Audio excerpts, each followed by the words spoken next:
Qu'est-ce que vous attendez en fait de ce peuple?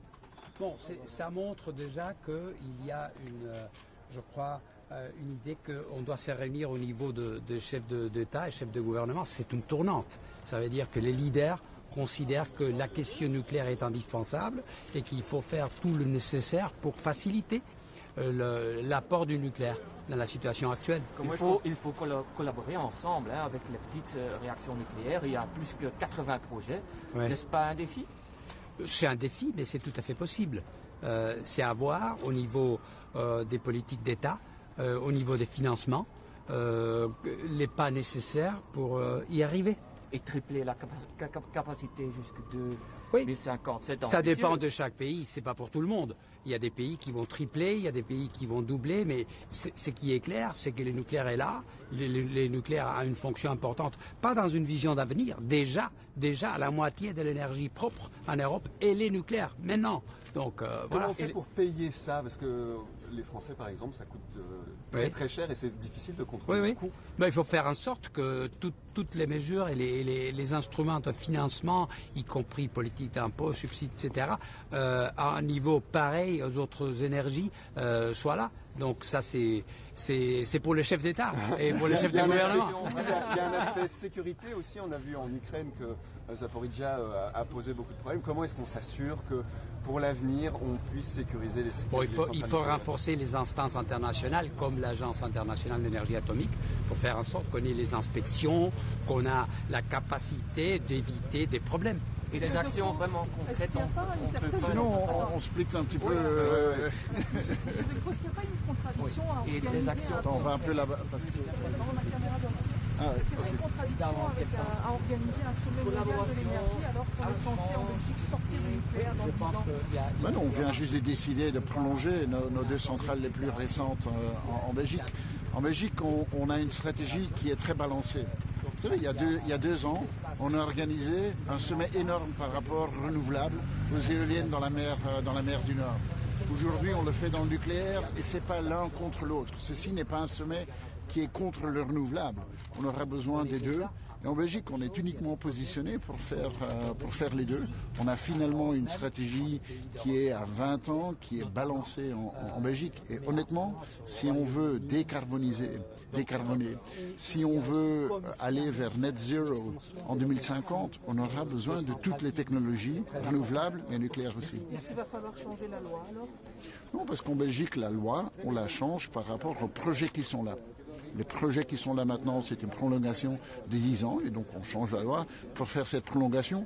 Comme on l'a fait dans le gouvernement précédent, c'est exactement la même chose. S'il y a des projets qui, à un moment donné, vont plus loin ou d'autres réacteurs, on changera la loi à ce moment-là. Ça ne change rien. Est-ce qu'au sein du gouvernement, vous êtes tous sur la même longueur d'onde? Chez les Verts, on conteste cette vision d'une énergie atomique qui accélérerait la transition énergétique. Mais cet événement aussi n'est pas un événement qui dit que le nucléaire est la solution à tout. Ce que je traduis ici, c'est la position du gouvernement. Le nucléaire jouera un rôle. En Belgique, on a décidé par rapport à la prolongation de 10 ans. Et beaucoup avaient nous dit que c'était impossible de le faire. On l'a fait ensemble, Tine van der Straten et moi, on l'a fait ensemble. Mais on investit massivement dans le renouvelable. On fait x4 dans les éoliennes dans la mer du Nord. Et donc, moi, je traduis ici la position du gouvernement. Les investissements dans le nucléaire, ils prennent souvent beaucoup de temps. Si on veut s'assurer un avenir nucléaire au-delà de 2035, c'est aujourd'hui qu'on va le décider. Est-ce que vous êtes opposé à une autre prolongation, une prolongation au-delà de 2035 des réacteurs qu'on a aujourd'hui? Alors, tout d'abord, ce qu'on fait dans ce gouvernement, c'est quand même déjà assez phénoménal. Et d'autres pays voisins ne le font pas. Si on regarde l'Allemagne, elle a décidé de ne pas prolonger. Beaucoup nous ont dit que la prolongation en Belgique, ça allait être compliqué, pratiquement impossible. On l'a fait. Alors, est-ce qu'il faudra aller au-delà des 10 ans? Là, je m'exprime personnellement et c'est pas au nom du gouvernement. Honnêtement, je suis en faveur d'aller vers 20 ans. Mais ne sous-estimez pas ce que ce gouvernement a décidé. Et on l'a décidé à 7 et il faut quand même applaudir l'effort que tous les 7 partis ont fait. Ils ont monté beaucoup de pragmatisme et de confiance à la science pour faire ce qui est nécessaire à ce moment-ci. À la COP 28, on a parlé d'un triplement des capacités mondiales du nucléaire. Quelle va être la part de la Belgique dans cet effort-là? Vous savez, si on veut tripler, la première chose à faire, c'est garder ce qu'on a. Et la Belgique le fait. Et je pense que c'est ça la première mesure. Il y a plein de pays qui pourraient garder ce qu'ils ont au lieu de la fermer. C'est déjà une première chose. Alors, le nouveau nucléaire, en Belgique, pour l'instant, ce n'est pas sur la table du côté opérationnel. Parce qu'on a des actifs nucléaires, garder nos actifs nucléaires existants, c'est la première mesure.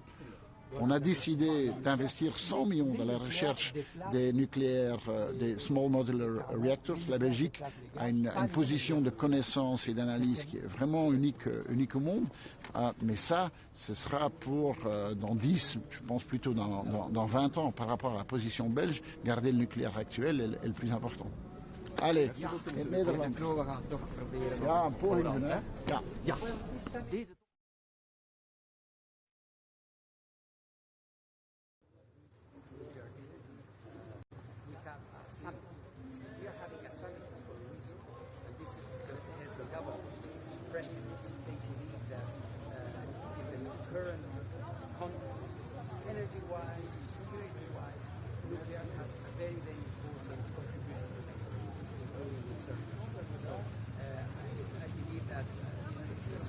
En hernieuwbaar. Onze windmolens op de Noordzee gaan maal 4 en we houden de meest recente nucleaire centrales, waardoor we een gebalanceerde strategie hebben. Vele landen zijn jaloers op wat wij kunnen in ons land.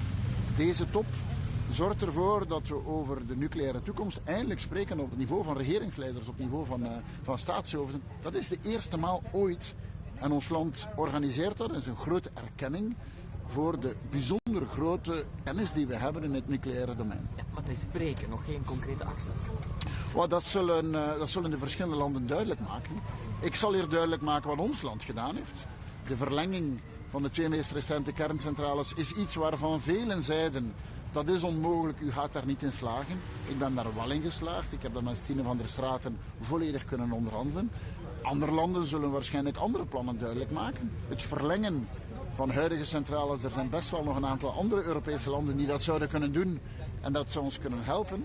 Voor andere landen zal het eerder gaan over nieuwe nucleaire capaciteit, maar dat zijn vaak landen die geen bestaande capaciteit hebben. We hebben een bestaande capaciteit. Het gebruiken van de bestaande is al een grote stap. Nu, u spreekt al over geen 10 jaar, maar nog eens 10 jaar erbij. 20 jaar onze meest recente kernreactoren.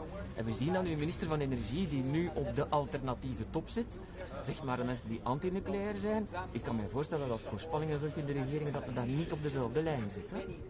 Nee, absoluut niet. Eerst en vooral Stine van der Straten gaat naar beide evenementen en zal dezelfde boodschap brengen op beide evenementen. Het is toch opvallend dat ze naar de anti-nucleaire top ook gaat. Hè? Nou, weet u, we zijn een land waar je vrije meningen mag hebben. En gelukkig maar dat we een land zijn met vrije meningen. In landen waar geen vrije meningen zijn, is het toch minder goed leven. De positie van de regering is een verlenging van 10 jaar. En de verlenging van 10 jaar, velen hebben eraan getwijfeld en wij hebben dat gedaan. Maar u spreekt al over 20 jaar, hè? Persoonlijk, en nu spreek ik niet in naam van de regering, denk ik dat we verder moeten gaan en dat de verlenging van 20 jaar het juiste is. Maar dat zal een taak voor een volgende regering zijn. Deze verlenging van 10 jaar, die is toch opmerkelijk. En de verlengingen die zijn altijd in fases van 10 jaar. Dat is omwille van regulatoire redenen en operationele redenen. Maar deze stap die is al een zeer grote. Die houdt de nucleaire toekomst in ons land. Die was niet gegarandeerd. Deze regering heeft de nucleaire toekomst in ons land opengehouden. Volgende stappen, persoonlijk heb ik daar mijn mening over, maar ik ga hier natuurlijk de positie van de Belgische regering vertegenwoordigen. Eventjes, 100 miljoen nog investeren in die kleine modulaire reactoren. Maar we zitten daar niet bepaald aan de kop van het peloton. Hè? Er zijn al meer dan 80 projecten die er liggen. Is dat geld dan wel goed besteed? Ja, omdat de Belgische positie dat is een beetje anders dan in andere landen.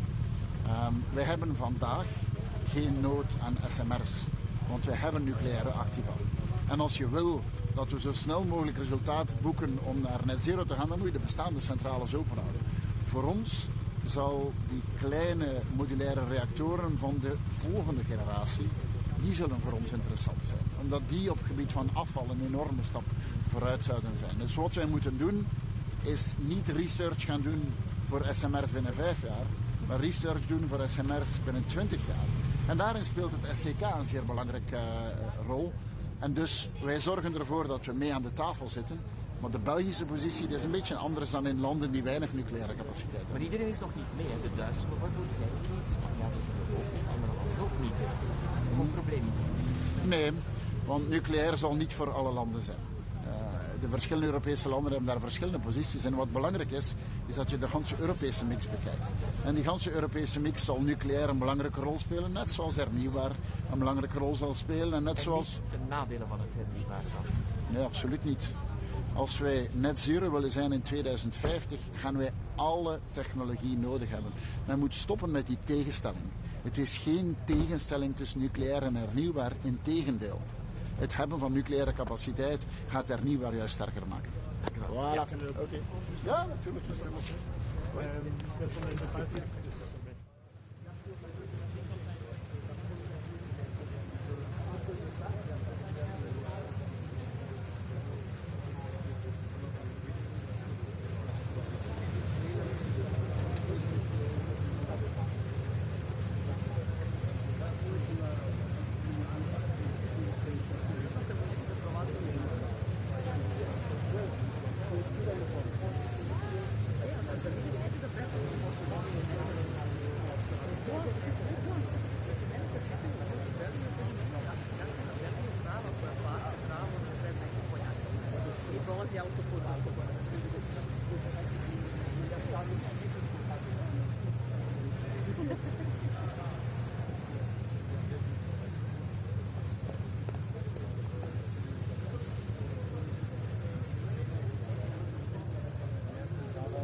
I think I see around the world nuclear is making a comeback, a very strong comeback.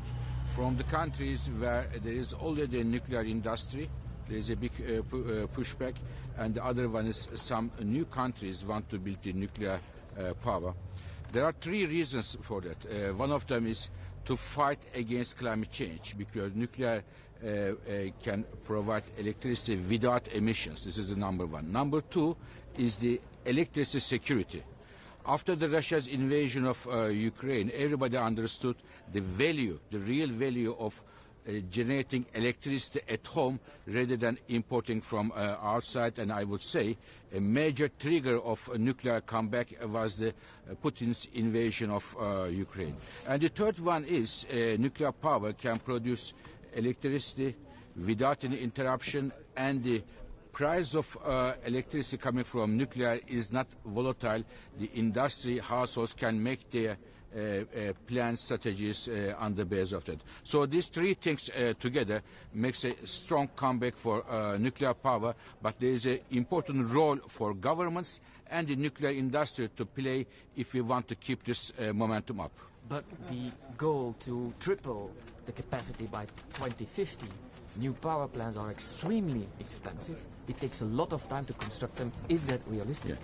I think you are right. The building a nuclear power plant is requires huge capital cost, and B, government involvement, and C, we don't have a very good record of complementing our nuclear power plants on time. Lots of delays.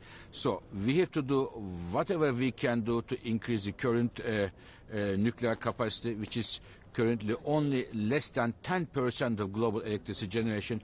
But I can tell you, without the support of nuclear power, we have no chance to reach our climate targets on time. Renewables will play the major role in terms of electricity, especially solar, supported by wind and hydropower, but we also need nuclear power, especially in those countries where we do not have major renewable potential. Yes, ma'am. Can you repeat your name? My name is Fatih Pirol. I am the head of the International Energy Agency in Paris. Thank you. Okay, thank you very much.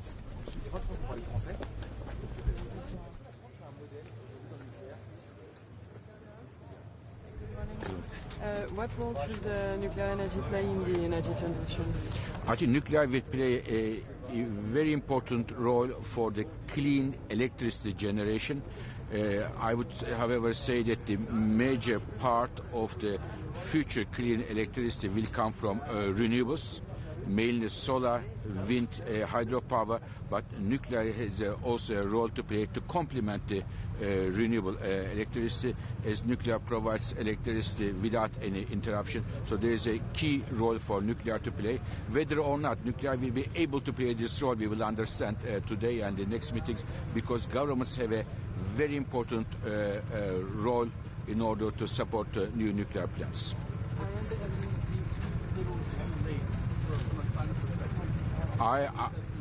I think this is definitely late. I wish we wouldn't have seen a major decline of nuclear power, especially in Europe, which is important for climate and the European electricity security. But now it is better than never that countries are coming back. But if it was before this push for nuclear, I think our chances of reaching our climate goals would have been slightly higher. Is French model of nuclear energy? French? France. I think France is doing an excellent job. President Macron putting the nuclear power as one of the key blocks of its energy policy is excellent. There was a lot of discussion in France whether or not France would need nuclear power or not. In my view, the nuclear power in France is as important as Arc de Triomphe in Paris. It's a national asset for France, and I hope that France will do the most out of it. So thank you. Is you are afraid of nuclear energy due to security or other? I think there, in France, you mentioned in your neighbor countries, there are no major problems if the nuclear is run in line with the rules and regulations. It is the same risk that you have for the other parts of the energy technologies. For me, the main risk is this momentum we are seeing now since almost 2 years, and the International Energy Agency has contributed this momentum, is not going to continue, and it will die down. I see this is the main risk for nuclear power. I have to go. Thank you very much.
estou a ficar.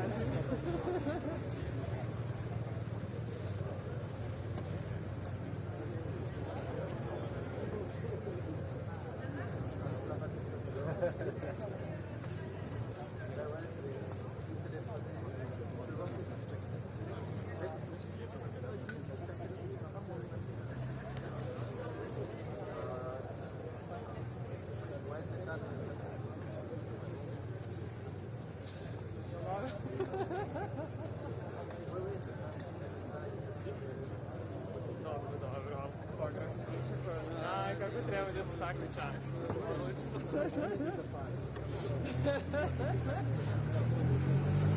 Dobro, znači, ne treba pare.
Gajči da napiše, da se vidi ko radi, a ko je Dušan Gajči.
По-моему, трошку.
Trois fois plus de nucléaire à l'horizon 2050. Est-ce que l'Union européenne va s'y mettre aussi? D'abord, la question du mix énergétique, ce sont un des choix faits par les États membres. C'est un premier point. Cependant, on voit bien que si l'Europe veut être plus souveraine, avoir plus d'influence, être plus maître de notre destin, on doit progresser sur le terrain de l'indépendance énergétique. Et il est certain que le nucléaire est une des sources qui aide à donner plus d'indépendance, donc plus de liberté et plus d'influence.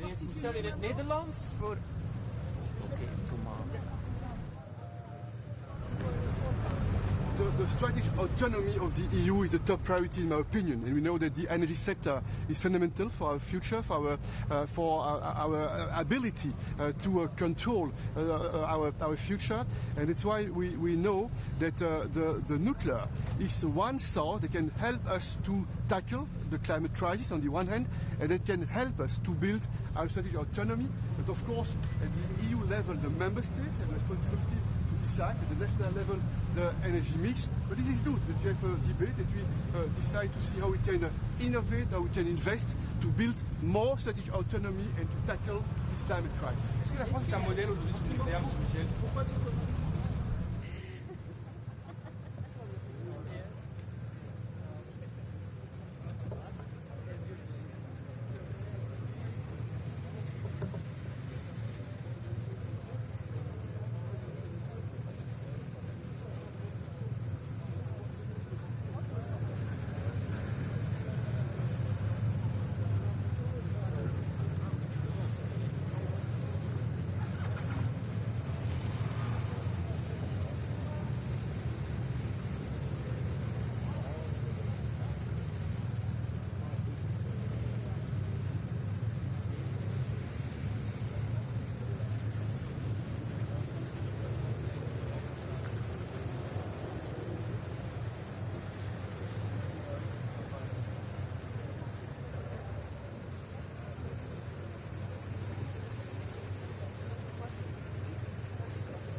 Շնորհակալ մեզ է եւ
What do you expect of this summit? Well, I think we're very excited that this has been well organized by Prime Minister De Croo and Director General Grossi.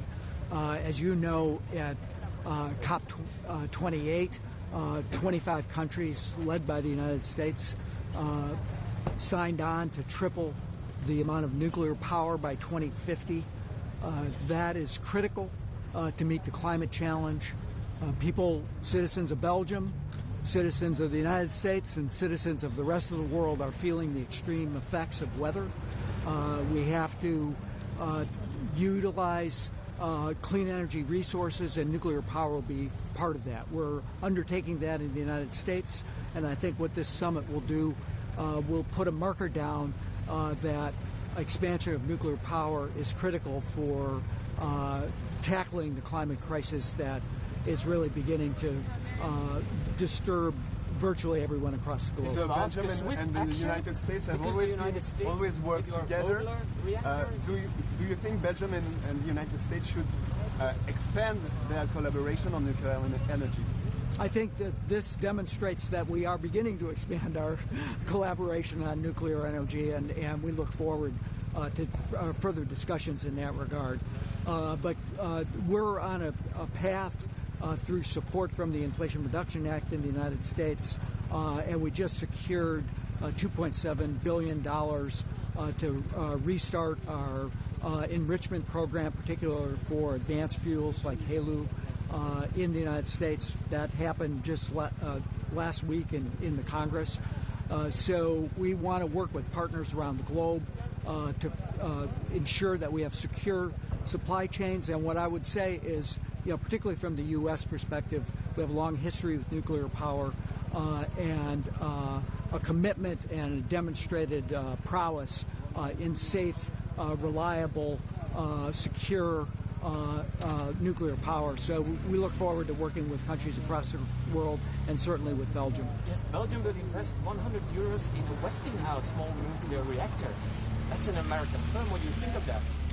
Well, as I said, I think the U.S. nuclear supply chain, particularly in the new designs and the advanced reactors, small modular reactors, are reliable, safe, secure, and what we've seen in the United States, really, particularly because of the Inflation Reduction Act, is a massive investment in clean energy technology, including nuclear.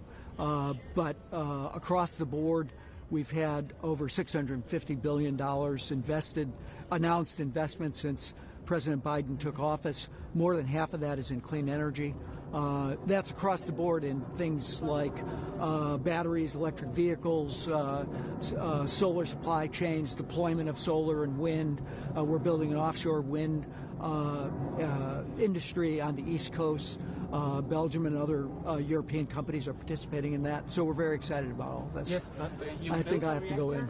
That took decades to About develop. development banks, what are the odds of getting development banks to help finance nuclear? Can it be justified with the cost of I think that that there's certainly interest by developing countries to be able to have support from the World Bank and other development banks, and we're supporting the French initiative to encourage the World Bank and other development banks to eliminate the restriction on funding nuclear. So I'm optimistic about that, but we'll see. Yeah. All right, thank you.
Dobra ochota.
Pourquoi le nucléaire? Petite déclaration.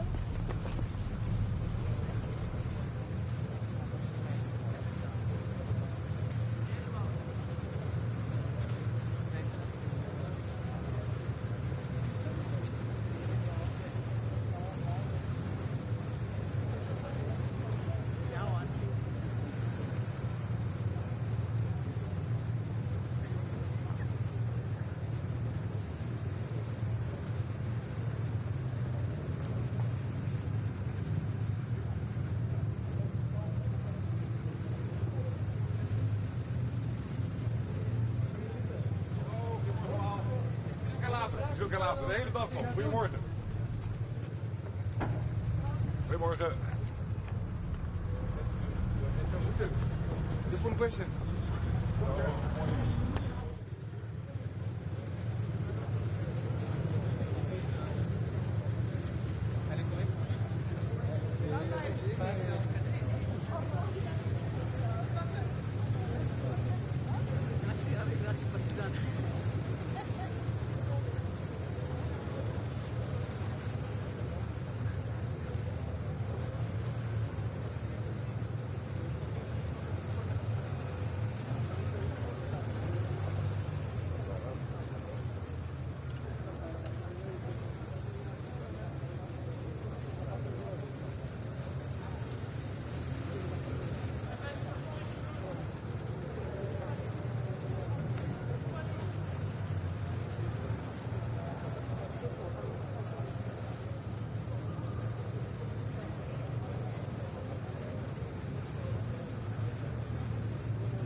Mr. Orban, is France a model for nuclear energy?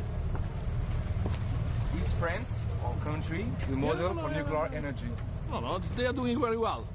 But for Hungary, the model is Hungary, you know. What do you expect from the summit, Mr.? Energy issue very often is a hostage of ideological approaches, which is bad. Energy is not an ideological issue and not a geopolitical one. It's energy, it's a question of energy. So we would like to get out of that hostage position of the nuclear energy and approach and consider it as it is. This is the only source of energy which could be non-dangerous for the people in terms of pollution and at the same time produce big quantity what we need. So Hungary is very much in favor of that. Good luck.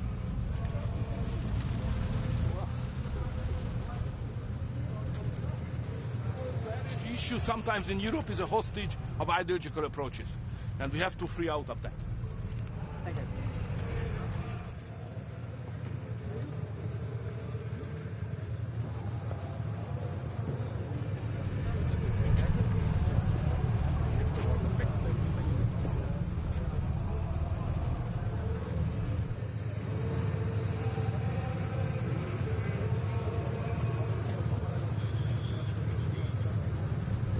Pakistan greatly appreciates the initiative of IAEA and the Belgian government for holding the first ever nuclear energy summit in Belgium.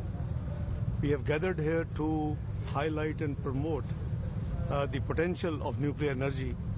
It's safe, clean and cost-effective source of energy, and this can, take care. It's the most viable solution for climate mitigation and adaptation. Pakistan has long-standing experience in nuclear energy, and we are ready to share our expertise and experience with the world. I believe that the developing world must have an access to the nuclear energy, and for that matter, the multilateral financial institutions should come forward and start aggressively financing the nuclear energy projects. Thank you very much.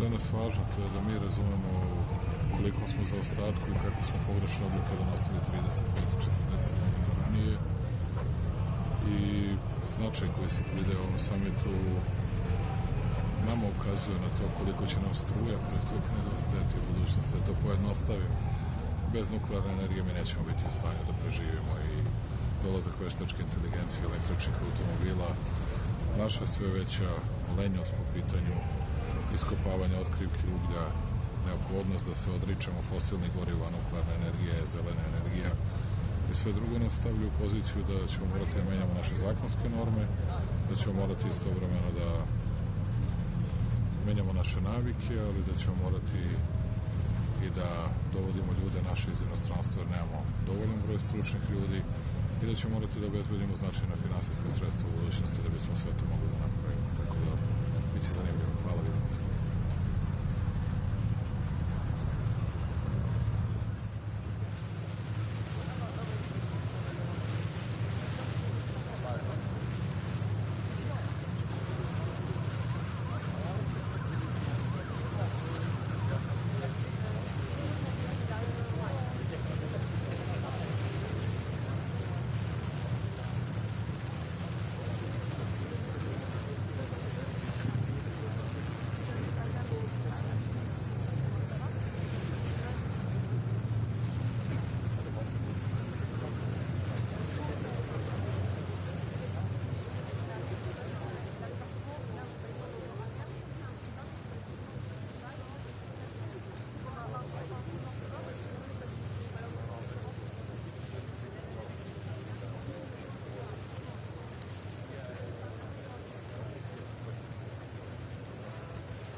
c'est un modèle dans l'énergie nucléaire. Est-ce que vous prenez la France comme un modèle aujourd'hui? 80% de l'énergie nucléaire, est-ce que c'est un modèle?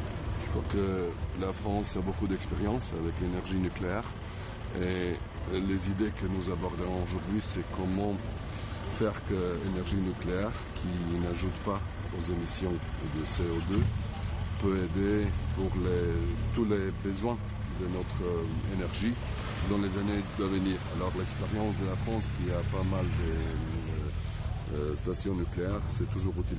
Est-ce que vaut mieux le nucléaire aux énergies renouvelables? Elles sont compatibles. Merci. La France, comme le plus grand fournisseur d'électricité, qu'est-ce que vous attendez du top?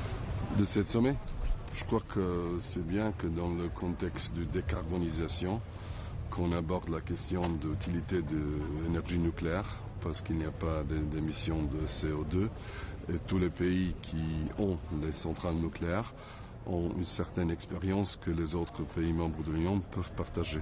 Qu'est-ce que vous attendez de ce sommet concrètement? Qu'est-ce qu'elle doit refléter, la déclaration finale? Les idées de financement de l'énergie nucléaire dans l'avenir. Merci. Za sve. Dakle, bitno je kako ćemo koristiti nuklearnu energiju u budućnosti za proizvodnju električne energije. Za Hrvatsku je to posebno bitno kao 50% suvlasnica nuklearne elektrane Krško, iz koje dolazi između 15 i 20% potreba za našu električnu energiju i sigurno je da moramo vidjeti u budućnosti kako nuklearnu energiju učiniti što bolje financiranom i što lakše financiranom od strane europskih sredstava. Hoćete razgovarati sa predsjednikom Vučićem danas? Uvijek se sretnemo na samitima. Hvala. Pourquoi ce sommet est si important aujourd'hui? Il est important parce qu'il faut discuter l'énergie nucléaire dans le contexte de décarbonisation. Il s'agit d'énergie où il n'y a pas des émissions additionnelles de CO2 et dans le contexte de financement de l'énergie nucléaire dans l'avenir. Alors, le nucléaire, certains disent qu'il est trop cher. Le nouveau nucléaire, la priorité, c'est d'abord d'aller avec l'ancien nucléaire et de pouvoir refaire de nouvelles centrales peut-être dans le futur. Oui, il y a deux pistes. Une piste c'est nouvelle et l'autre c'est d'améliorer et prolonger la vie des centrales nucléaires que nous avons aujourd'hui. Le mix énergétique, le nucléaire, il n'est pas incompatible avec les énergies renouvelables?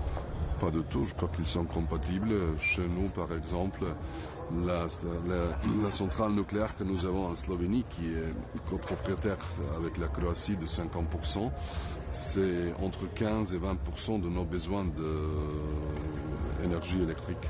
Est-ce qu'ici on n'est pas trop tard en Europe?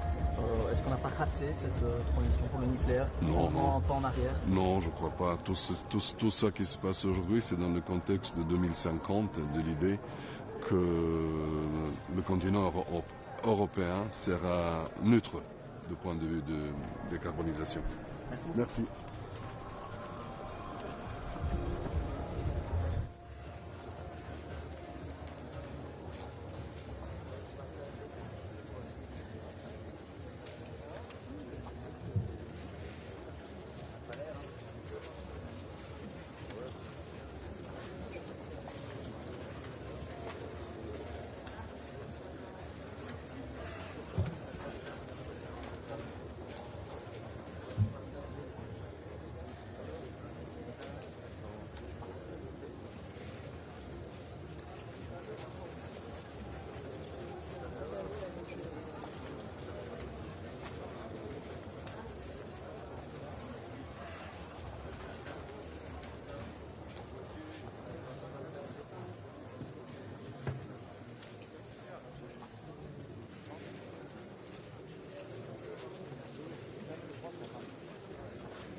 Czech Republic.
Ladies and gentlemen, we will start in a couple of minutes. May I ask you to take your seats, please? Thank you.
Your Excellencies, distinguished guests, ladies and gentlemen, we are very pleased to welcome you today for the very first Nuclear Energy Summit. This is the highest level meeting to date, exclusively focused on the topic of nuclear energy. And this summit is a testament to the open and innovative spirit of Brussels, and the Atomium is a symbol of that. Today will feature national statements by each of the delegations present, a host press conference, and a sequence of panel discussions to debate the place of nuclear power in our road to net zero. Allow me to give the floor to one of today's hosts, the Belgian Prime Minister, for his opening remarks. Please welcome Mr. Alexander De Croo.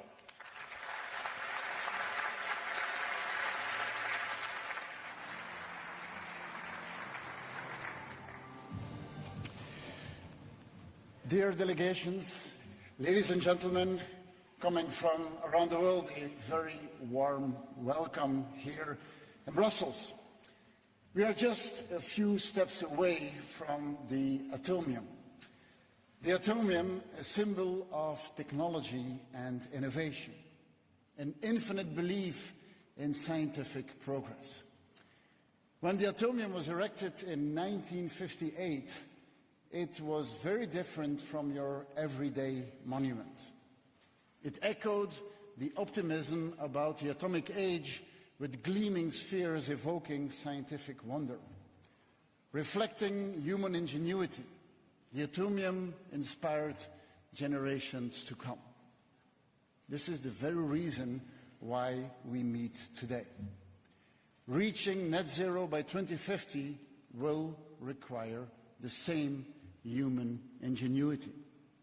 And nuclear energy will be part of achieving that ambitious goal. For Belgium, today's gathering is about accelerating our collective path to climate neutrality. Every day, in every corner of the globe, the consequences of climate change are becoming increasingly visible. We cannot waste any time when it comes to fighting global warming. The challenge we face is enormous. It will require vast, safe, and reliable amounts of carbon-neutral energy. It will require a perspective for sustainable growth. It will require us to have our citizens and industries on board. It will require nuclear energy as part of the mix. Energy abundance is the way forward. Our energy future depends on pursuing an and story, not and or. And that is exactly what Belgium has done over recent years, by investing massively in offshore renewable energy. Our coastline is very limited, but we are quadrupling our offshore wind power production in the North Sea. By 2030, our production will cover the electricity consumption of 5 million households, almost all of our population.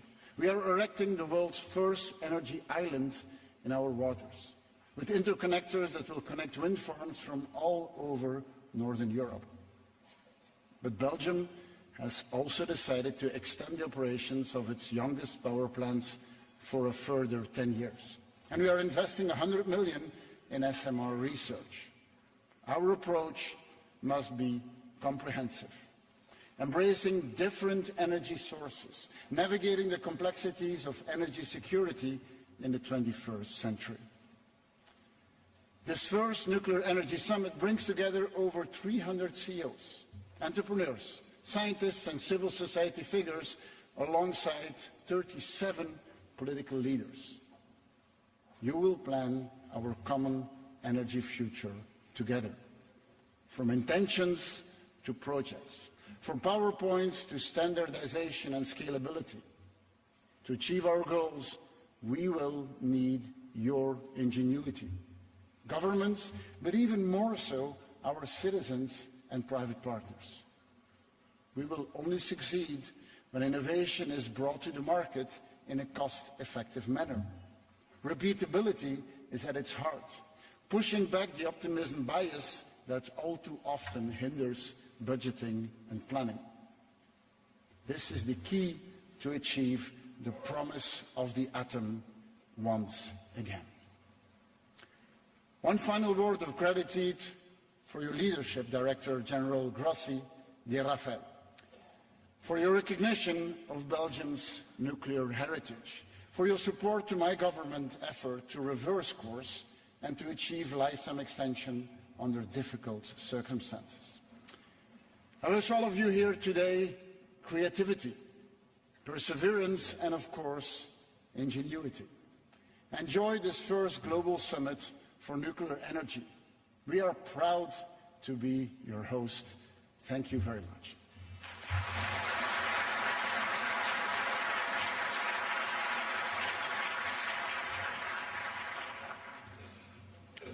Thank you very much, Prime Minister De Croo. This summit is co-organized by the International Atomic Energy Agency, the World Center for Cooperation in the Nuclear Field, while promoting the safe, secure and peaceful use of nuclear technology. I would therefore like to give the floor to the Director General of the International Atomic Energy Agency for his opening remarks, Dr. Rafael Mariano Grossi.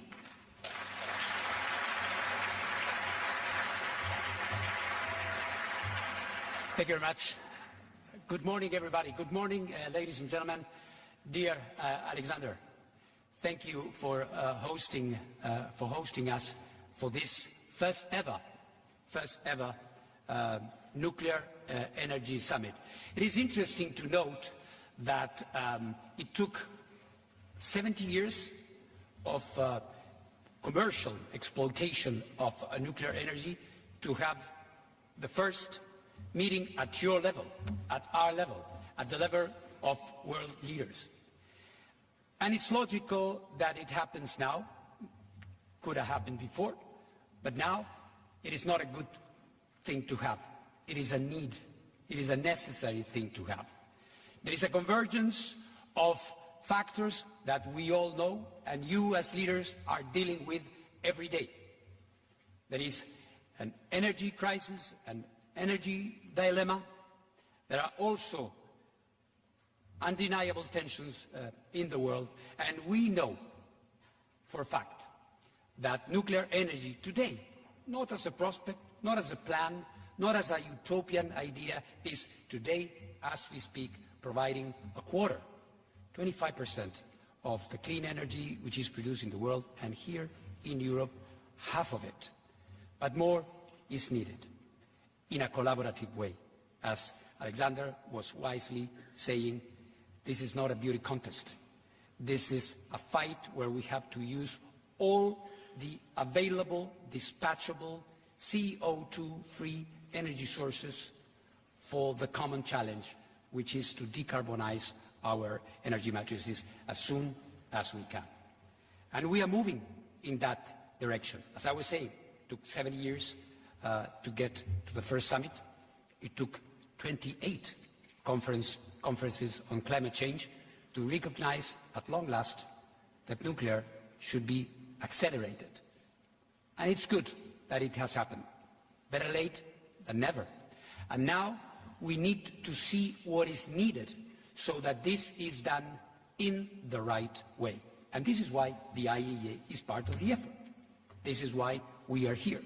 Because we were created in the 1950s, more or less at the time the beautiful atomium was being built. In fact, the atomium was 58.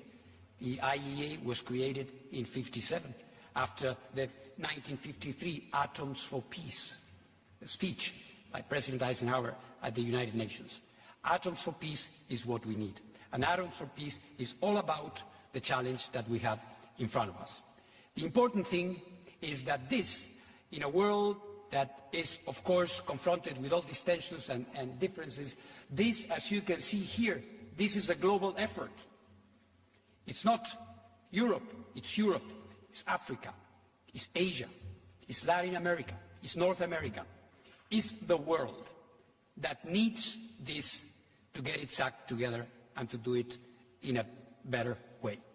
But of course, when we meet at this level of leaders, it's not to celebrate or simply to commemorate something, it's to think about how to do it better and how to do it right.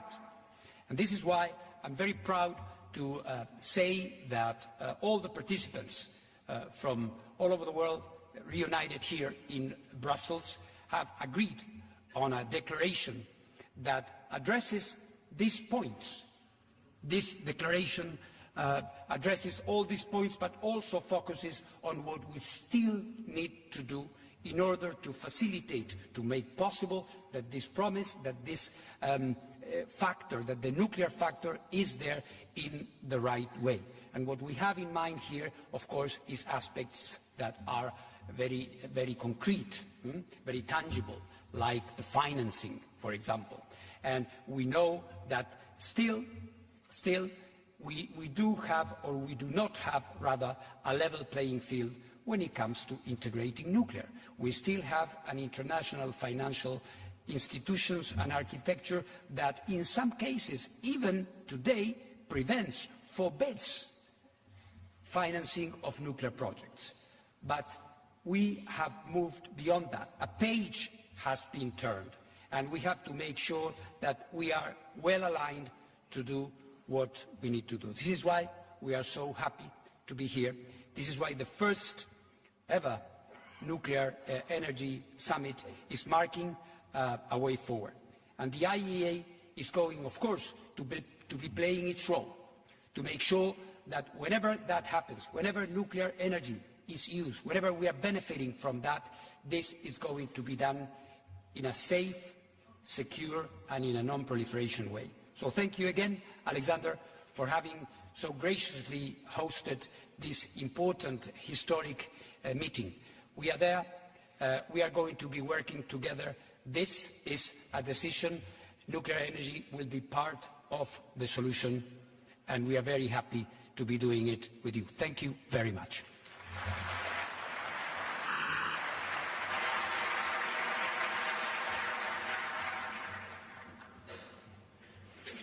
Thank you very much, Director General Grossi.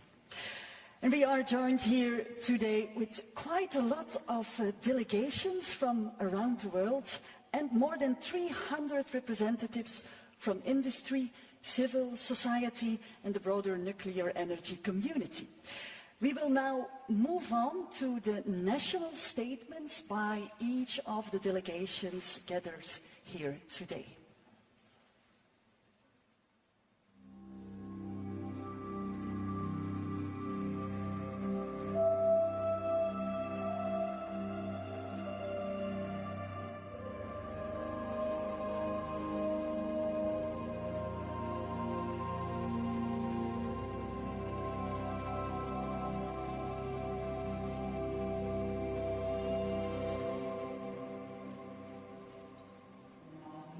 Welcome the President of the European Council, His Excellency Charles Michel.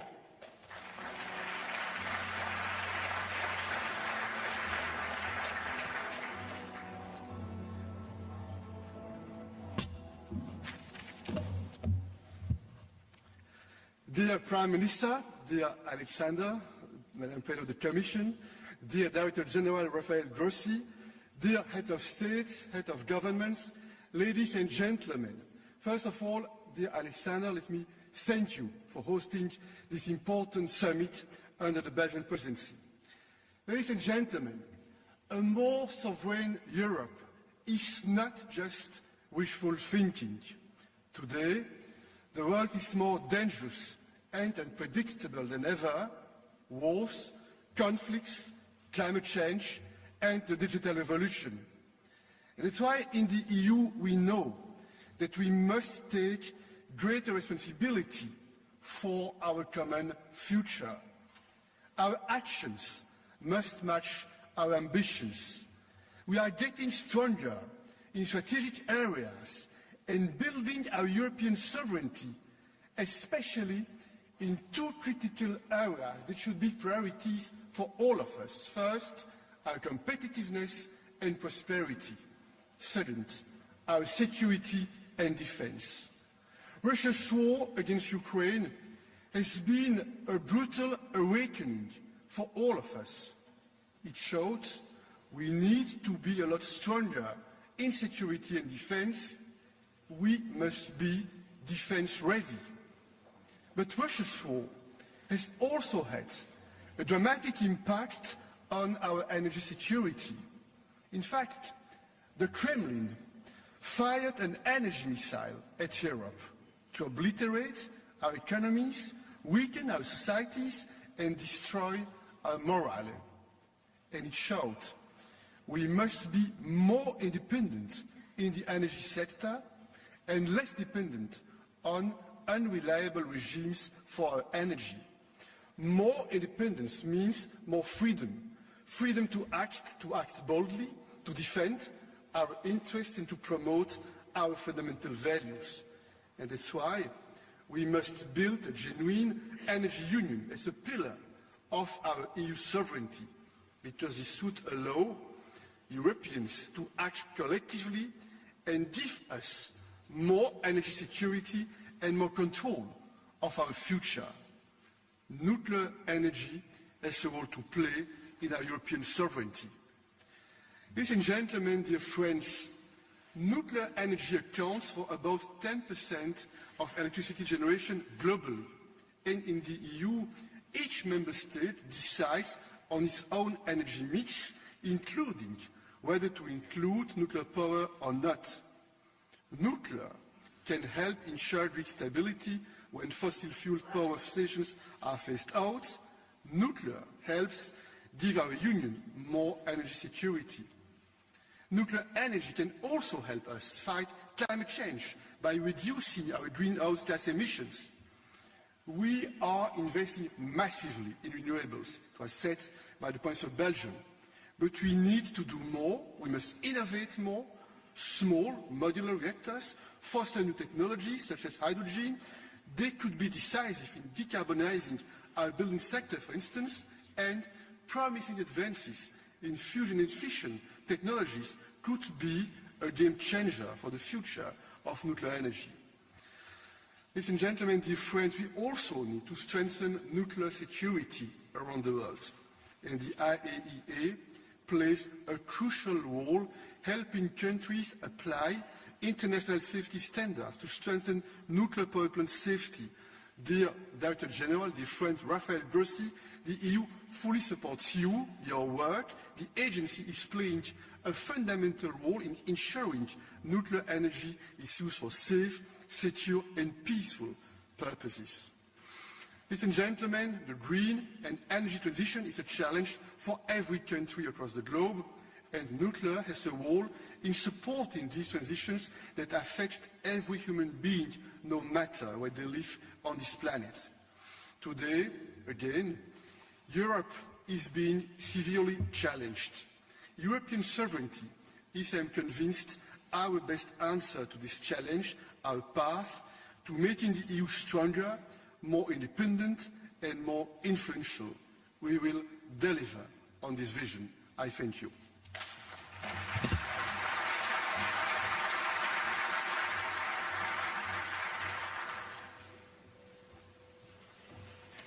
Thank you very much, Mr. President. And now I'm very honored to give the floor to the President of the European Commission. May I ask you a warm welcome to Her Excellency, Ursula von der Leyen.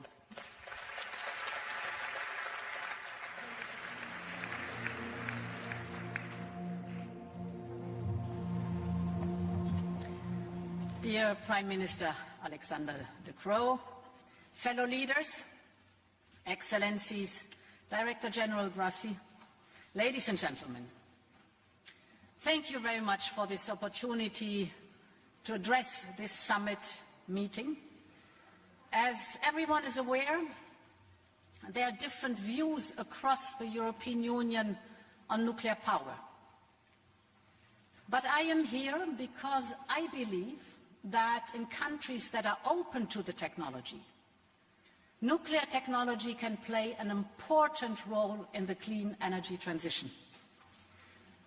I can also see that after the global energy crisis caused by Russia's invasion in Ukraine, many countries are giving a fresh look to the potential role that nuclear might play. So why is this? First of all, of course, to reach our climate goals. Let us not forget that nuclear power worldwide is the second largest source of low-emission electricity after hydropower. Second, of course, to safeguard our energy security. Countries look to reduce their dependence on imported fossil fuels. And the third reason is to ensure our competitiveness. Nuclear power can provide a reliable anchor for electricity prices. Now, this renewed interest comes at a pivotal moment. Most pathways to net zero keep a place open for nuclear power. And if I look at the International Energy Agency's 2050 scenario, for example, nuclear power, nuclear capacity has had to double till 2050, while renewables, of course, take the most of the work of decarbonizing global electricity supply. And yes, also our European Commission projections show that renewable energy sources in the majority are complemented by nuclear energy and will be the backbone of the EU power production by 2050. However, this future for nuclear technology is hardly assured. The reality today in most markets is a reality of a slow but steady decline in market share. So if you look at the world as a whole, nuclear currently accounts for 9% of the global electricity mix. But in 1988, nuclear power reached 18% share. That is the double of today. And the same is visible within the European Union. Nuclear power is still the largest single source of electricity generation in the European Union, with a 22% share. But that share is substantially below the levels reached in the 1990s, when nuclear power generated 1/3 of Europe's electricity. So what would it take for nuclear to make a substantial contribution to our climate neutrality objective? And I see a few key tasks ahead of us. The main one is to secure new investments. The IAEA analysis tells us that investments need to accelerate already this decade and reach new heights in the 2030s to meet the Paris Agreement target. That requires support from governments to ensure that financing is available and that nuclear's contribution to electricity security is properly valued and remunerated. It secondly means discipline from the nuclear power industry. The future of nuclear depends on the industry's ability to deliver on time and on budget. Far too often, the realization of nuclear power plants has resulted in significant additional costs and overruns. Another task is to look at new opportunities to support the clean transition. The biggest opportunity is clearly in the electricity sector. But there are other potential avenues for nuclear, for example, to provide decarbonized heat or to supply low-emission hydrogen. These can help cut emission from industry, which will be critical to reach climate goals. Then there is, of course, also the issue of lifetime extensions for existing nuclear plants, provided, of course, they are safe operations. Given the urgency of the climate challenge, countries need to consider their options carefully before they forego a readily available source of low-emission electricity. Extending the safe operation of today's nuclear fleet is one of the cheapest ways to secure clean power at scale. So it can help pave a cost-effective path to net zero. The final task is to innovate. Innovation in nuclear technologies is a very dynamic space, particularly for nuclear power technologies such as small modular reactors. And of course, as with every emerging technology, there are ups and downs, successes and failures. That is quite normal. But SMRs are a promising technology, and there is a race underway. The race is among leading countries and companies to prove this technology and bring it to the market. More than 80 projects around the world are moving forward, and several of our member states have expressed a strong interest in SMRs, so let's go for it. So to conclude, I leave you with these 4 tasks. Invest now in climate neutrality 2050. Broaden your engagement with clean energy transition.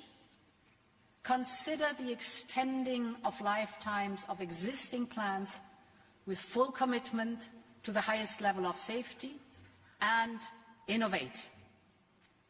If the industry and governments can deliver on these tasks, then I can see a way forward for nuclear power to make a significant contribution to a rapid safe and secure net zero future. Thank you very much.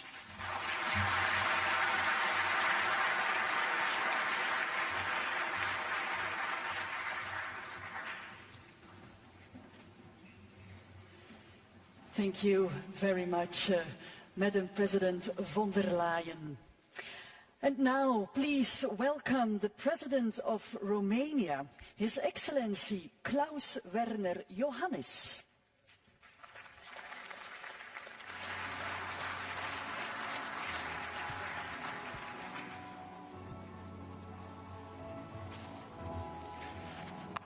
Thank you.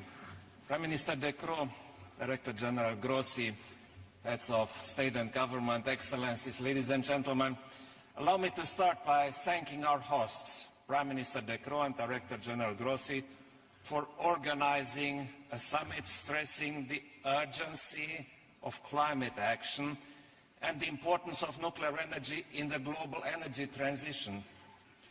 This summit bears profound significance, emerging in the aftermath of the landmark inclusion of nuclear energy in the global stocktake at COP28 in Dubai. Climate change is a global challenge that requires coordinated action and ambitious measures. The International Atomic Energy Agency is crucial in facilitating cooperation towards increasing our social and economic development. Romania's cooperation with the agency will continue as we embark towards a more sustainable and energy-secure future.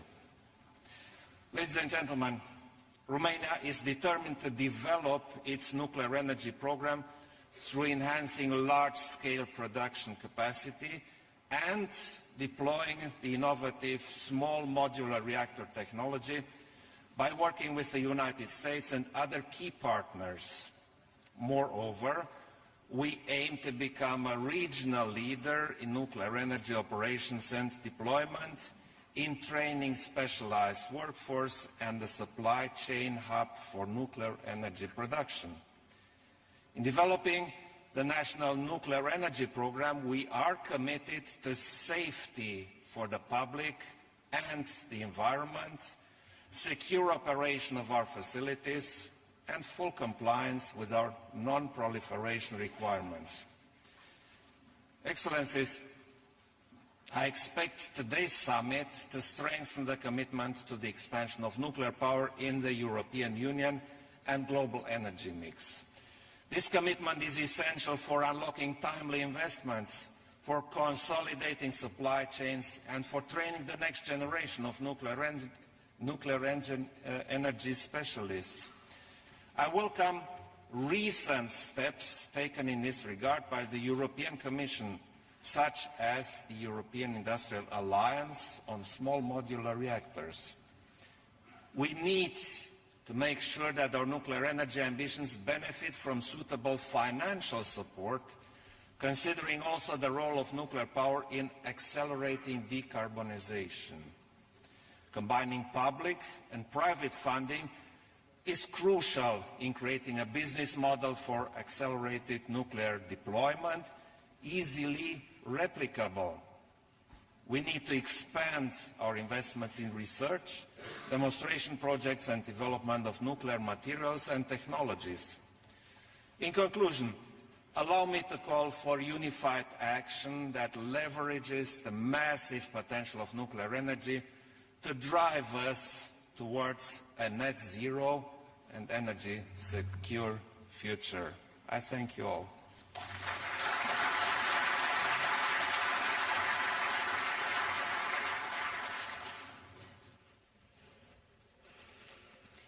Thank you very much, Your Excellency. And now I would like to give the floor to the President of Serbia, His Excellency Aleksandar Vučić.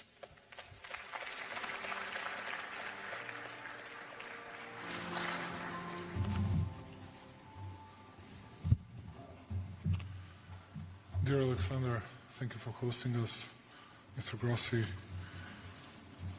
dear colleagues, dear friends, will do my best to be as brief as it is possible.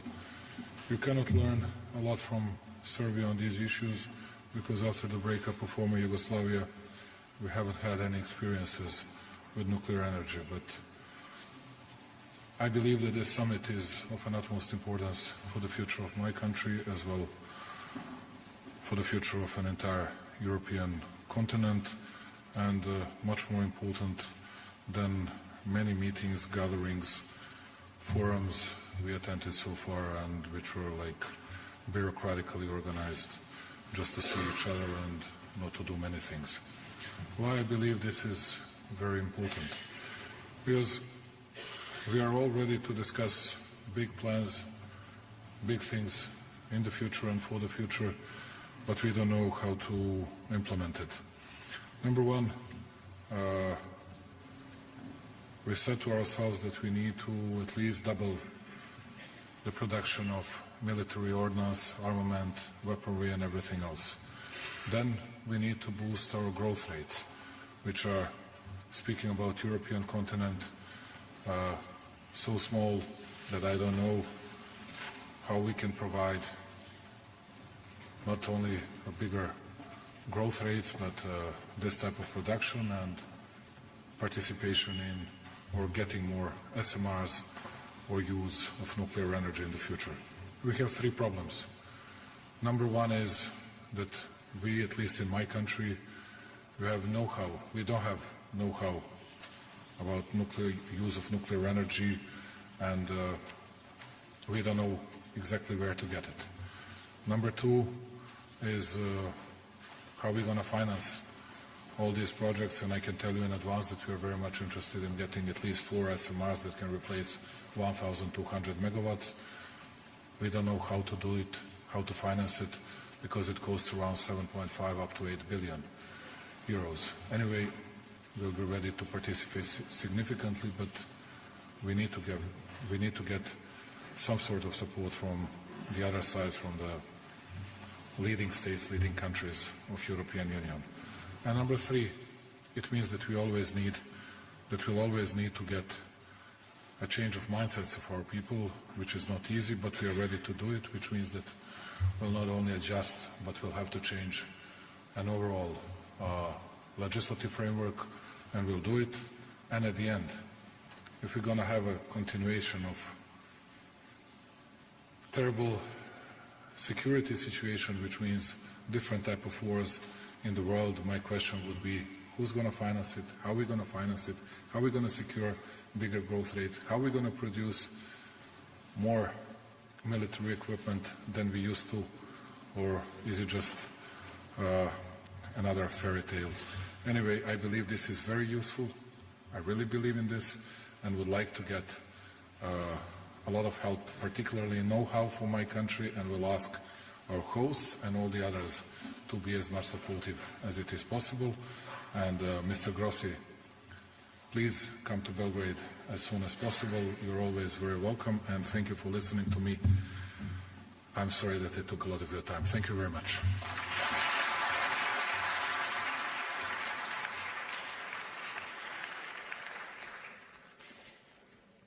Thank you, Mr. President. And now please welcome the Prime Minister of Armenia, His Excellency Nikol Pashinyan.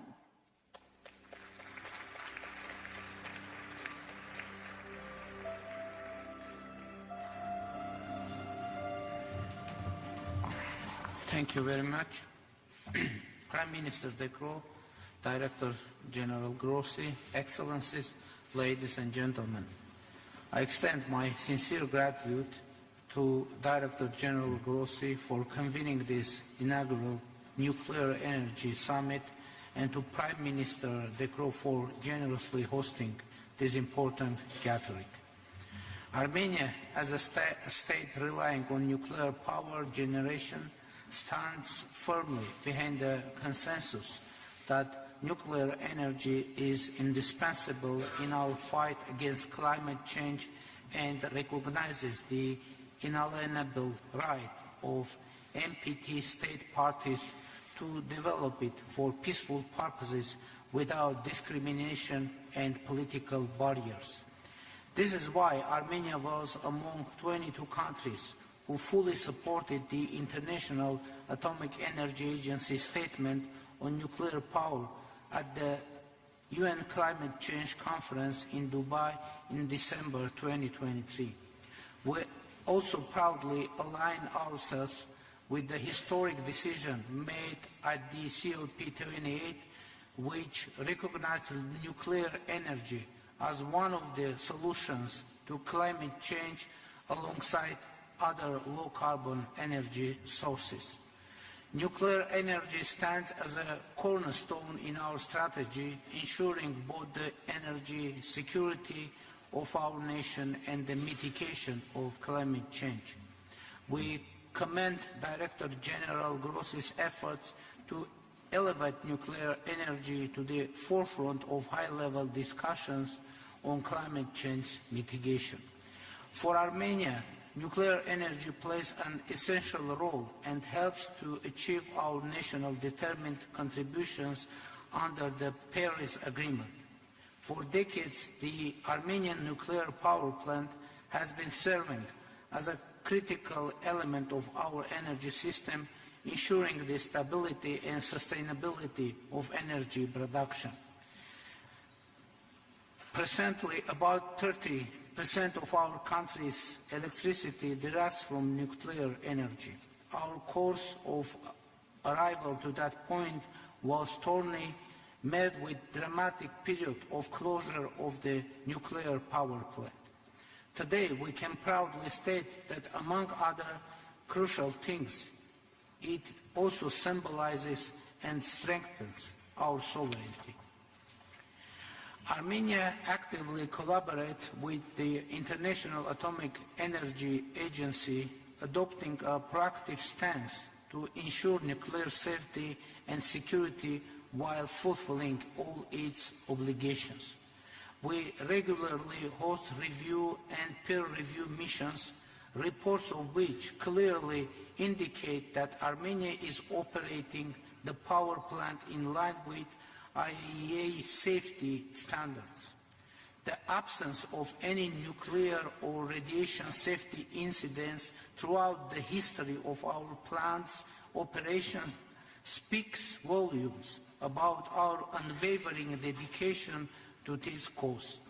This achievement is a testament to Armenia's political will and expertise. We also acknowledge with gratitude the indispensable technical assistance, knowledge and guidance from the IAEA and partner countries, which have been critical in guaranteeing the safe, secure and reliable operation of our nuclear power plant. With such experience and set priorities, Armenia, alongside many countries present here, has decided to extend the lifetime of its nuclear power plant from 2026 until 2036. In December 23, the government of Republic of Armenia approved the implementation project for the extension of the operational lifespan of the Armenian nuclear power plant. We are committed to implementing timely and adequate measures related to aging management and appropriate safety improvements in cooperation with partner states and under the guidance of the agency. This extension will lay a solid foundation for the smooth transition to a new power unit upon the end of the Armenian nuclear power plant's extended operational period, which is our ultimate objective.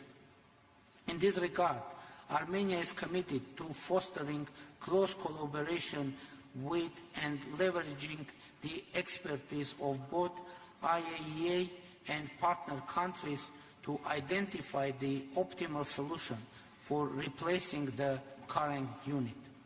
Our transparent and open policy for the safe and peaceful use of atomic energy will continue to guide our efforts as we explore advanced nuclear technologies to further enhance safety, efficiency and environmental credentials in our nuclear energy sector. Today, we renew our collective commitment to unleashing the full potential of nuclear power and fostering conducive conditions for its development. Regrettably, ongoing conflict worldwide not only jeopardize the safety and security of nuclear facilities, but also hinder the advancement of peaceful nuclear initiatives. Armenia calls upon all international partners to seize the historic opportunity of the current summit and with the joint efforts advance the commitments and goals set out in the summit declaration to pave the way towards a cleaner, safer and more sustainable future for the generations to come. Thank you for your attention.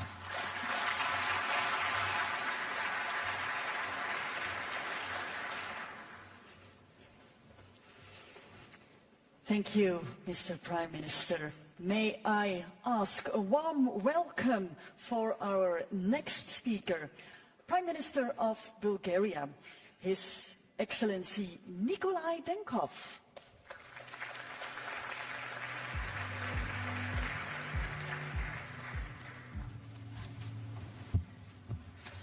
Dear Mr. Chairperson, dear Alexander, dear Excellencies and distinguished guests.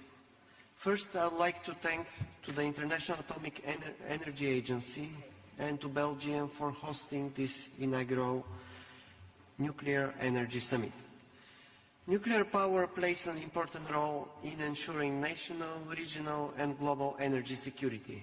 It's a key element in achieving the European Union's targets for reducing greenhouse gas emissions and advancing climate-neutral economy.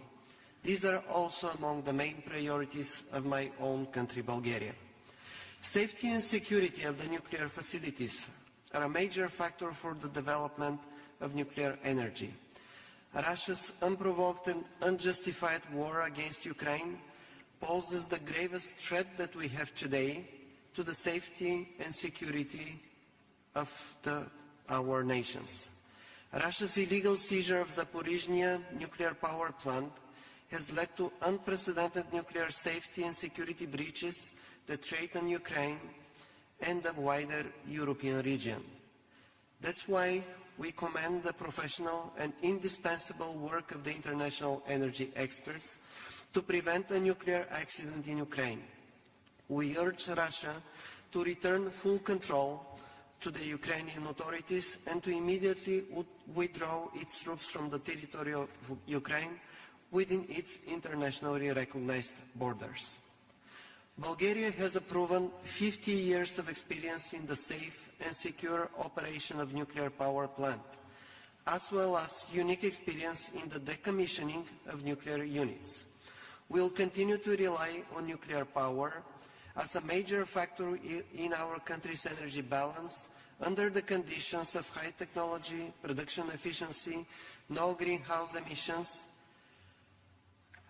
competitive prices and a high level of nuclear safety, security and radiation protection.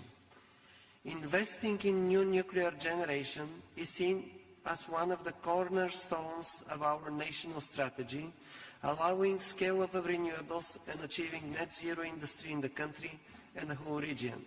Investing in new generation means also investing in research and innovation, which will accelerate our global knowledge and skills. Nowadays, energy security also depends on our ambitions and technological achievements, the main element of which is diversification. Over-dependence on a limited range of sources exposes us to supply disruptions and price volatility. To achieve, Bulgaria has taken important steps toward nuclear fuel diversification by securing independent and competitive suppliers from several different countries. Further, intensified exchange and collaboration need to be fostered on the whole nuclear value chain, underlying the importance of investment in education, training, safety regulations, and public awareness and involvement of stakeholders. The above goals and achievements of Bulgaria would not have been realized with the constructive and effective international cooperation. We thus reaffirm again the central role of the international agency in strengthening and coordinating states' joint efforts while promoting a strong and sustainable global framework for nuclear safety and security. And we verify our adherence to the respective safeguarding obligations. Thank you.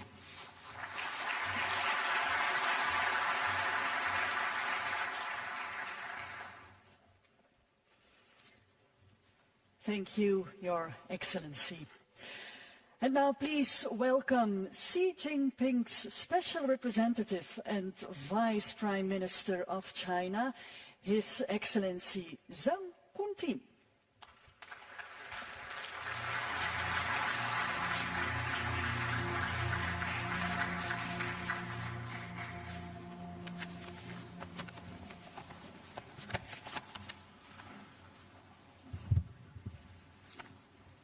女士们、先生们、朋友们，很高兴作为中国国家主席习近平特别代表出席首届核能峰会。首先，我荣幸地转达习近平主席对国际原子能机构和比利时举办首届核能峰会的良好祝愿，预祝峰会取得圆满成功。核能在应对气候变化、保障能源安全中具有独特的优势。10年前，习近平主席提出理性、协调、并进的核安全观。2020年，习近平主席郑重宣布，中国将力争2030年前实现碳达峰，2060年前实现碳中和。为了实现这一目标，我们将核电作为构建新型能源体系的重要选项，制定实施了积极、安全、有序发展核电的政策措施。截止到2023年底，中国大陆在运核电机组55台，在建机组36台。去年核电发电44万吉瓦时，相当于节约标煤1.3亿吨，减排二氧化碳3.5亿吨。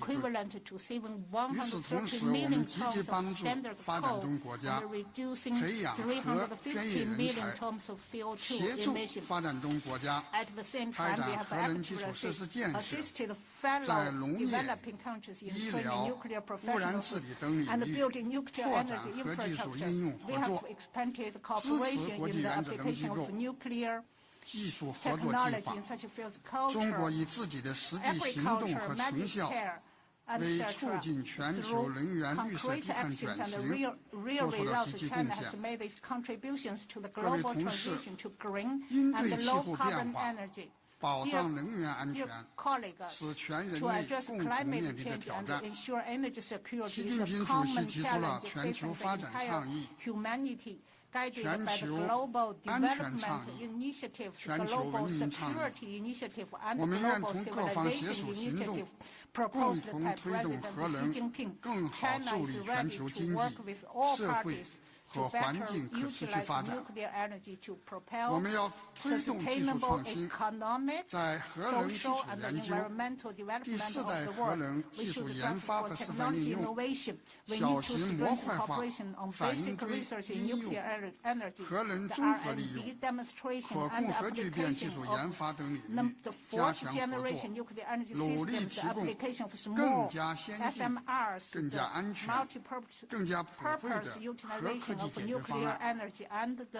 我们要守护核能安全，持续加强核安全、核安保、and the solutions that are more 在 advanced. 核电站运 We 行 should 监管、 safeguard the nuclear safety 发 and 燃 the 料和放射 security 性废物 safety. 管理等方 We 面 need to 深 double 化交流合作， down efforts 推 on 进核 nuclear 安全 safety, 共 security, 建 and the 共治共 non-proliferation, 享 depending 构建 exchange 核安 and 全 cooperate on 命 the 运共同体 operation and the regulation of nuclear 我们 power 要 plants 促 and 进 the 普惠包容， management of 加 spent 大对 fuel 发 and the 展中国家 radioactive 的 waste.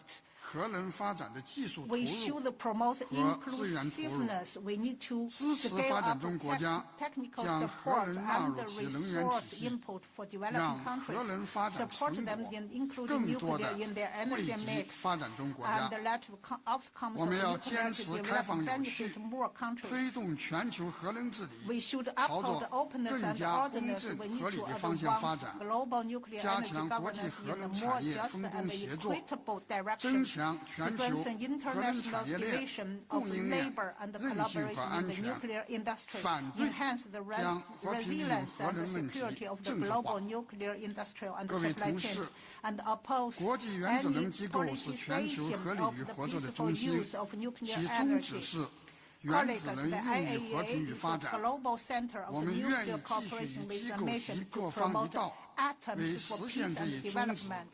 而 This year 不 marks 懈 the 努力， 40th 建 anniversary 设 of 持 China's 久和平、 accession 片 to 安 the 全、 IAEA. 共同繁荣、 We will continue to 开 work 放 with the 包容、 IAEA and 清洁 all 美丽的 parties 世 to 界， realize the mission. 构建人 Contribute 类命运 to 共 an 同体。 open, 谢谢大家。 inclusive, clean, and beautiful world of lasting peace, universal security, and shared prosperity, and jointly build a community with a shared future for mankind. Thank you. Thank you very much, Mr. 非 Vice 常 Prime 感谢 Minister 副 of 首 China. 副总理先 And now 生。 please 中国 welcome the Prime Minister of Croatia, His Excellency Andrej Plenković.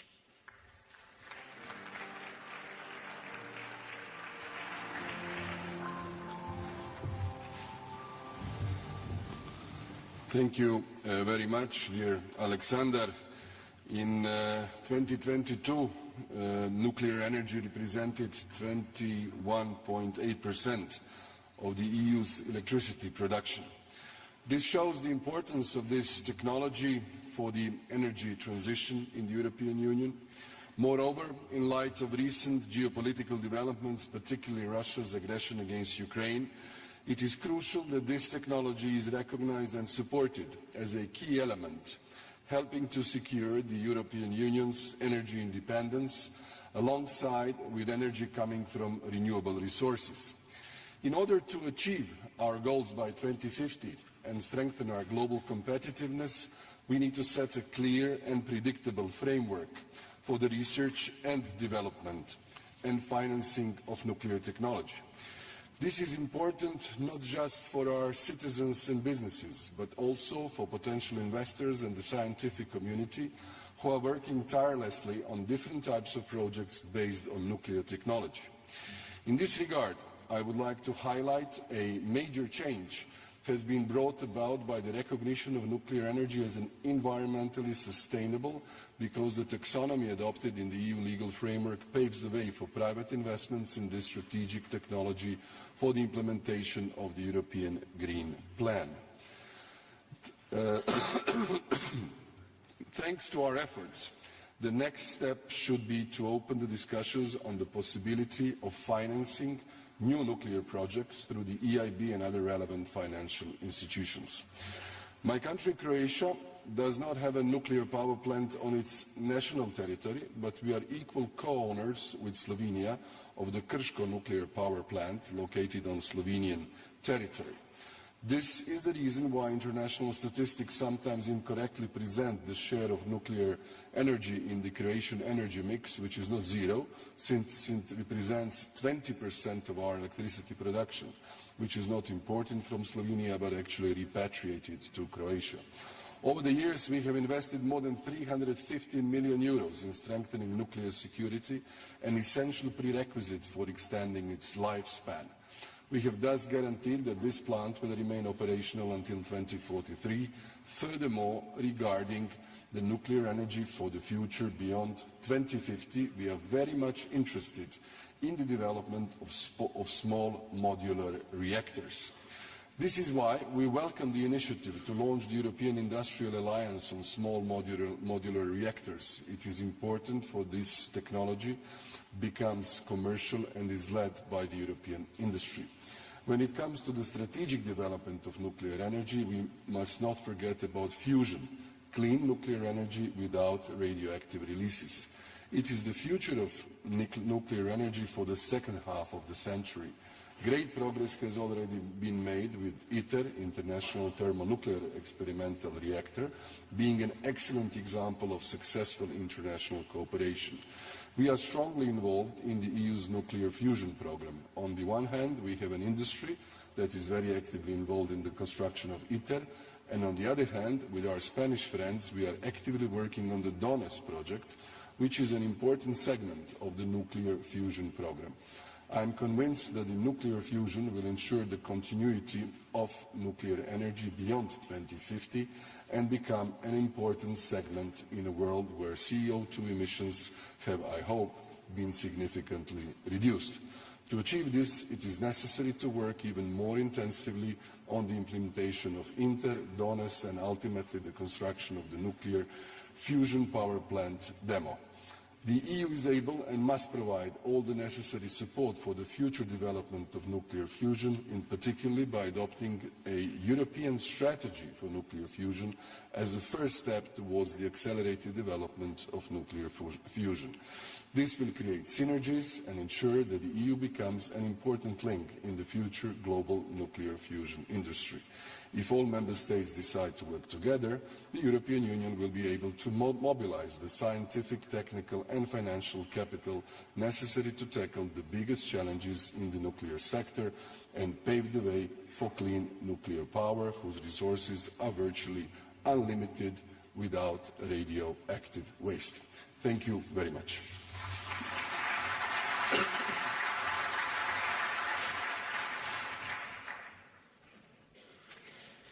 Thank you, Mr. Prime Minister.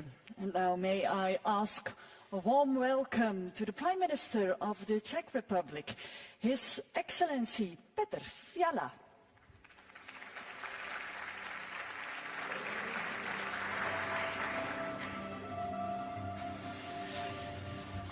Dear Prime Minister, dear Alexander, dear Director General Grossi, Excellencies, ladies and gentlemen, thank you for today's summit.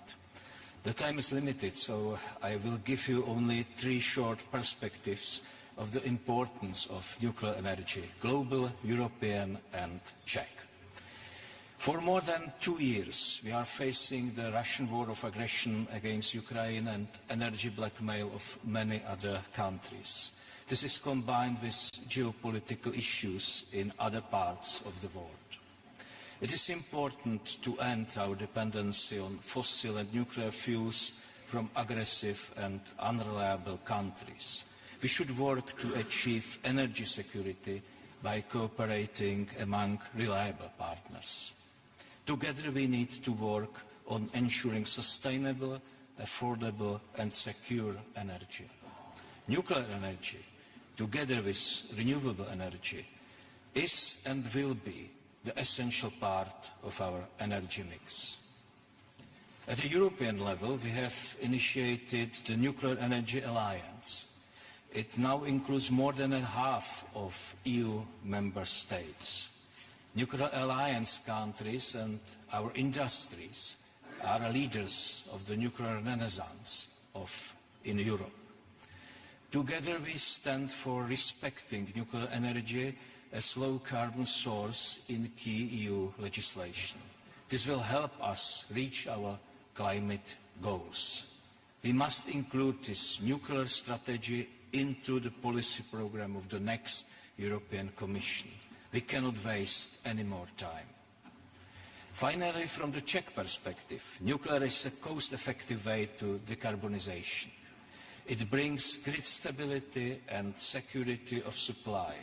It is the only way to reach our energy independence. Our goal is to reach a 50% share of nuclear energy in our power generation in 2050. We strive for long-term operation of our current 6 reactors for the next 60 years. Last year we made sure that we will not be dependent on Russian fuel anymore. We make progress with our planned new nuclear unit in Dukovany and prepare to decide on additional units soon. To support our ambitious plans for new nuclear builds, we enabled more efficient permitting and licensing processes. We also prepared a national roadmap for small modular reactors. We have a long tradition of nuclear industry and research. We are ready to collaborate on projects abroad. International cooperation will bring all of us bigger benefits in the peaceful use of nuclear energy. Ladies and gentlemen, to conclude, let me tell you a short story, very short story. More than 125 years ago, Marie Curie Skłodowska and her husband managed to isolate a phenomenal new element, radium.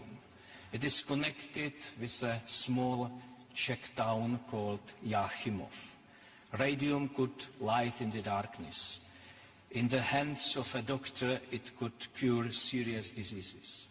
Today, the Czech spa town Jáchymov is known as a cradle of the atomic age.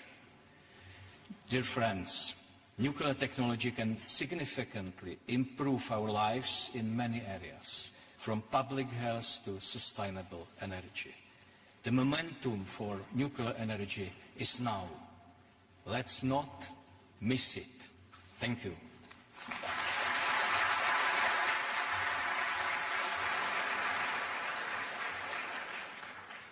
Thank you, Your Excellency.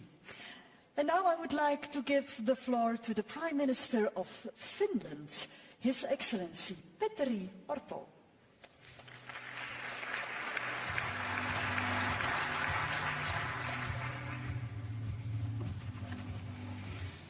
Prime Minister De Croo, Director General Grossi, President Macron, dear colleagues, this summit is a great opportunity to discuss nuclear energy both in European and in global context. Nuclear energy is a key in building clean, secure and affordable energy system. For Finland, nuclear energy is a very important part of our sustainable energy system. And we need to work together in order to find right solutions in Europe and globally. For the European leaders, including many of us here today, setting a EU 2040 climate target is one of the key priorities for the coming years. Globally, we need to strengthen our actions to meet objectives of Paris Agreement. Nuclear energy together with renewables is an answer to decarbonize our energy system and industry. We have to be ready to promote and defend a technologically neutral approach. In our view, technological neutrality should be the guiding principle in all measures when implementing the 2030 target. Finland highlights the predictable EU policy lays the ground for energy investments and innovations. Director General Grossi, let me start by expressing my full support your work. I commend you and the Secretariat for professional, objective and impartial work. There are so many ways how the IAEA can support civil nuclear energy, in particular in the topical area of small modular reactors. One of the great examples, the nuclear harmonization, is nuclear harmonization and standardization initiative. This is an approach that the Finnish government strongly supports. Ladies and gentlemen, Finland has strongly condemned Russia's illegal invasion of Ukraine from the beginning. The war of aggression is a serious threat to the safety of nuclear installations And I want to express Finland's strong support to the IAEA's work concerning the nuclear safety, security and safeguards in Ukraine. Dear colleagues, we have over 45 years tradition in successful and safe use of nuclear power.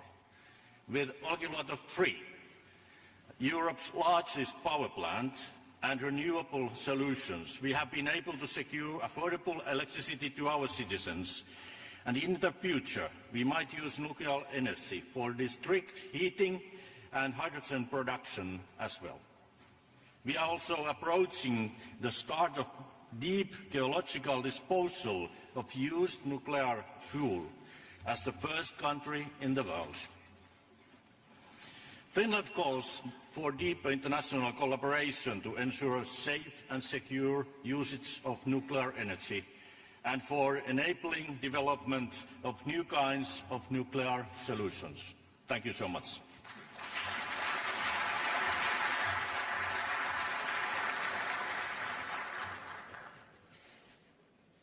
Thank you very much, Mr. Prime Minister Orpo. And now please welcome the Prime Minister of Hungary, His Excellency Viktor Orbán.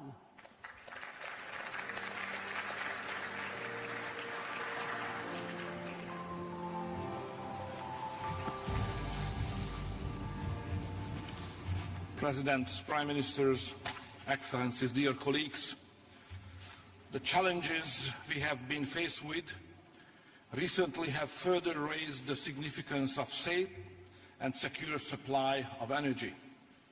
The question became absolutely obvious: how can we generate big quantity of electricity in a cheap, safe, sustainable and environmentally friendly way? The answer is clear. It is only the nuclear way of generating electricity which can simultaneously satisfy all these requirements. Hungary has been using nuclear energy for almost 5 decades, and this provides a stable basis for the safety of our energy supply. Half of all produced electricity is ensured by our nuclear power plant, which covers a third of our electricity demand.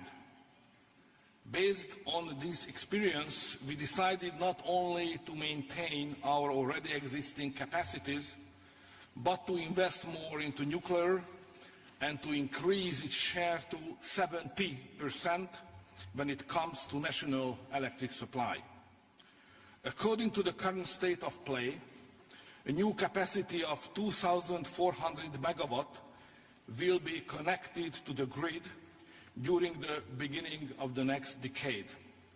This will enable us to avoid imports of 3.5 billion cubic meters of natural gas every year, and our annual CO2 emission will be decreased by 17 million tons, which equals 1.5 times more than the emission of the entire Hungarian transportation sector, and 3 times more compared to what all our forests in Hungary can digest. We are happy to note that regardless of the geopolitical difficulties, a wide-range international, professional and scientific cooperation still exists on the field of nuclear energy, while Russia became the #1 uranium supplier of the United States last year. A number of American, German, French, Swedish, Swiss, and even Austrian subcontractors are working together with the Russian constructors on our nuclear expansion project. It is the interest of all of us to prevent nuclear energy to become hostage of geopolitical conflicts, hypocrisy, and ideological debates. Therefore, let me finally thank all of you to interfere into the European Court case regarding our nuclear investment and to ensure the safe delivery of nuclear fuel to our existing plant. Thank you for your kind attention.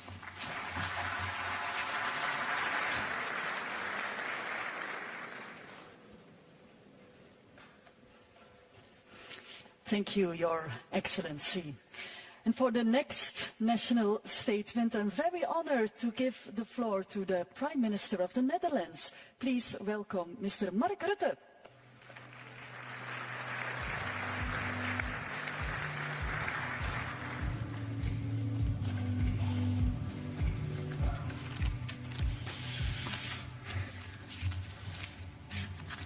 Ladies and gentlemen, dear colleagues, Alexander, thank you for hosting this important event. I think our presence here this is the first ever nuclear energy summit. It illustrates, I believe, a widespread recognition of the crucial role that nuclear power can play in and combating climate change and providing energy security.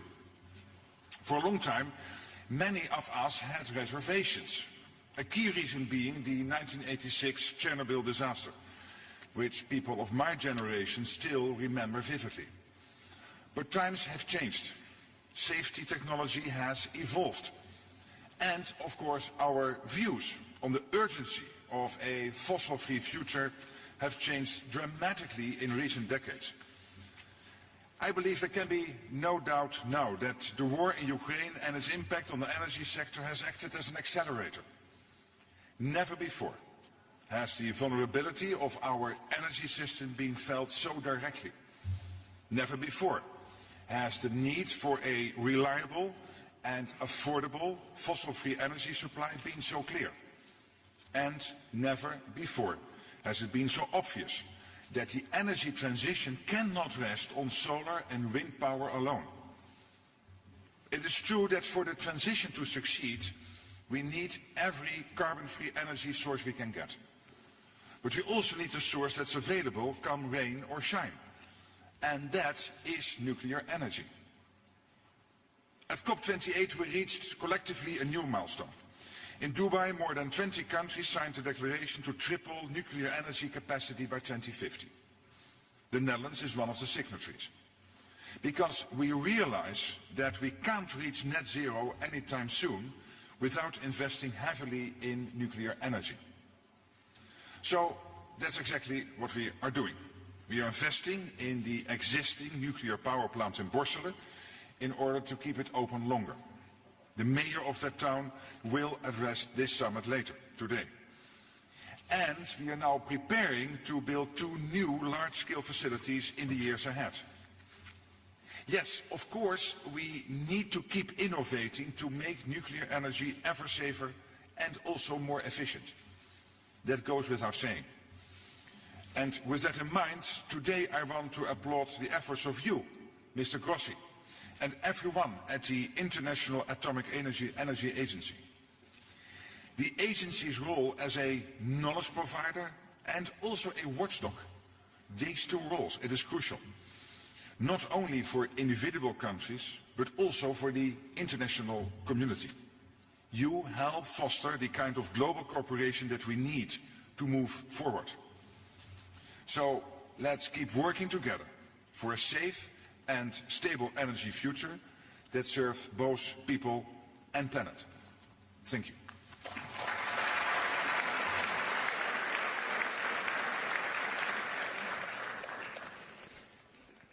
Thank you very much, Mr. Prime Minister Rutte.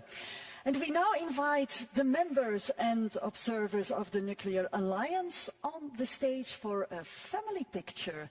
We will resume the order of the national statements right after, so please may I welcome all the members and all the observers of the Nuclear Alliance. Thank you.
Ladies and gentlemen, may I ask you to take your seats again, please, so we can continue. Thank you.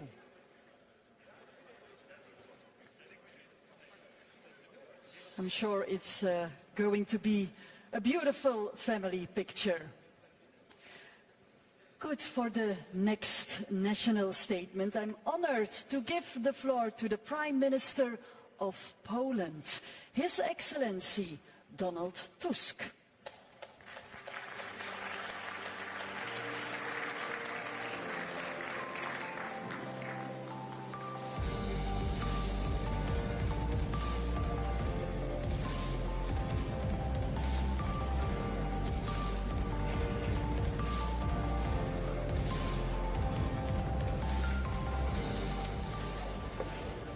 We will wait for Mr. Tusk, but I will continue with the Prime Minister of Slovakia, His Excellency Robert Fico.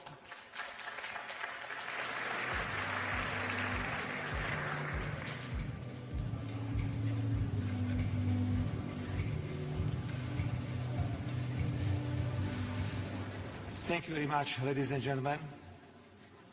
First of all, I'd like to say that I agree with the declaration from this summit.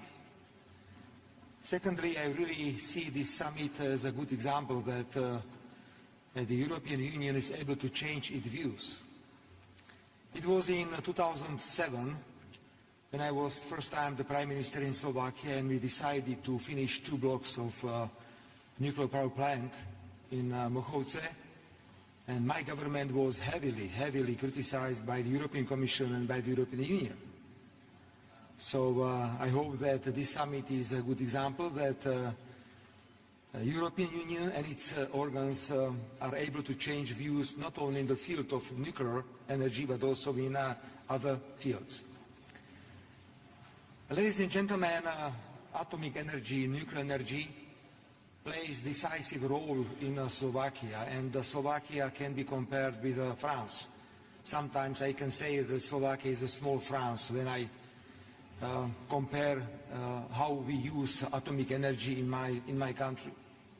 Just to understand, we produce in Slovakia at the moment 1 million cars, and there are plans to produce 1.5 million cars per year.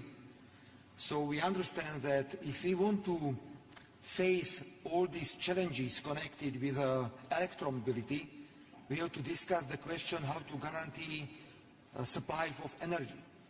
That's why we have decided very recently to continue in the construction of nuclear plants in Slovakia. So I'd like to inform you that my government will invite all companies from the world to compete, because we would like to construct completely new nuclear power plant with a power 1,100 or 1,200 megawatts in Slovakia. So everyone who is interested in this field is absolutely welcomed in my country. Slovakia is a country that is able to construct power plants, is able to close, at the same time is able to deal with the accidents, because we had one accident in the 70s in Slovakia. So please, everyone who is interested in experience in the field of atomic power is welcome to Slovakia. Thank you very much.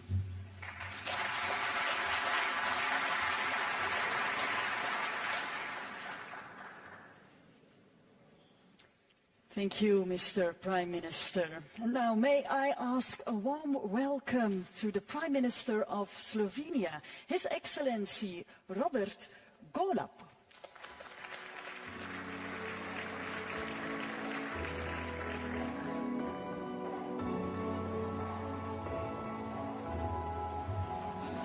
Dear Alexander, Excellencies, ladies and gentlemen, there is no doubt that the global warming is the major threat to humanity, and that we must do everything we can to decarbonize all of the sectors.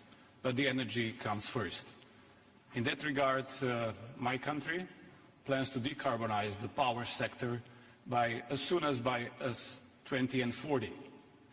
In order to get there, there is only one path forward, and that is the combination of both. Ambitious plans in renewables, but also ambitious plans in expanding our nuclear facilities. Slovenia has been a nuclear state for 40 years, and the experience that we've had, it's only positive. Positive when it comes to energy security, positive when it comes to affordable prices for our citizens and industry, and also positive when it comes to our energy outlook. And by trying to answer to some of the challenges posed by the President of the Commission, Ursula von der Leyen, how to get there, how to be able to deliver both on time and on budget.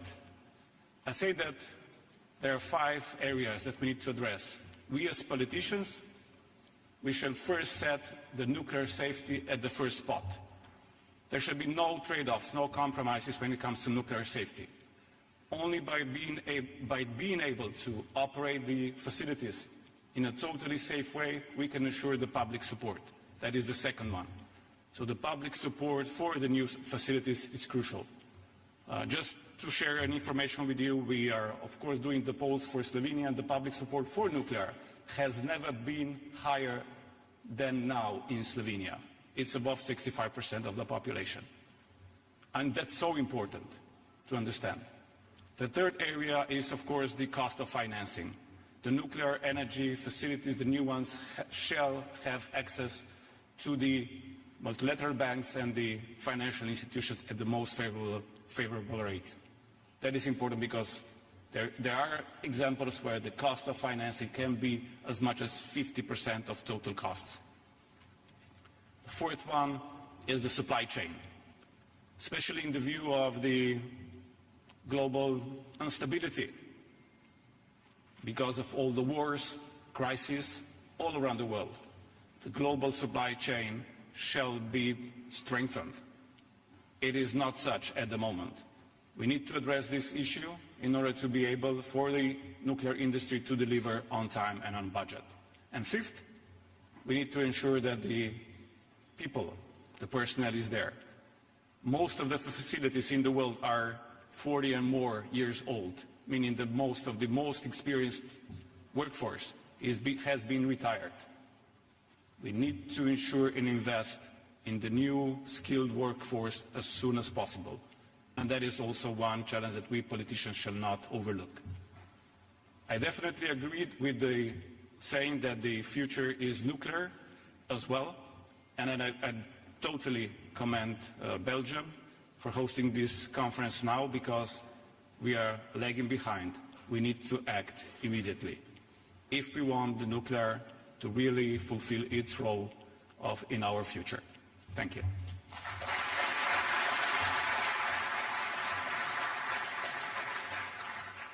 Thank you, Your Excellency. And now please welcome the Prime Minister of Sweden, His Excellency Ulf Kristersson.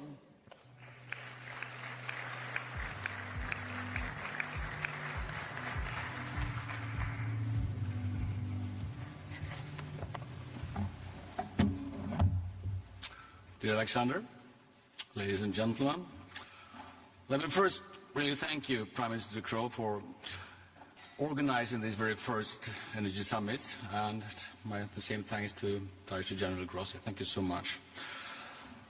As everybody knows, the world needs more clean electricity, and an important part of that is more nuclear power as well. We need it, obviously, to combat climate change, and we need it to make the world safer in a time of geopolitical upheaval.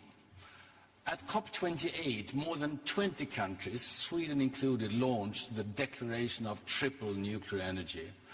The declaration recognizes the key role of nuclear energy in achieving global net zero greenhouse gas emissions by 2050 and keeping the 1.5-degree goal within reach.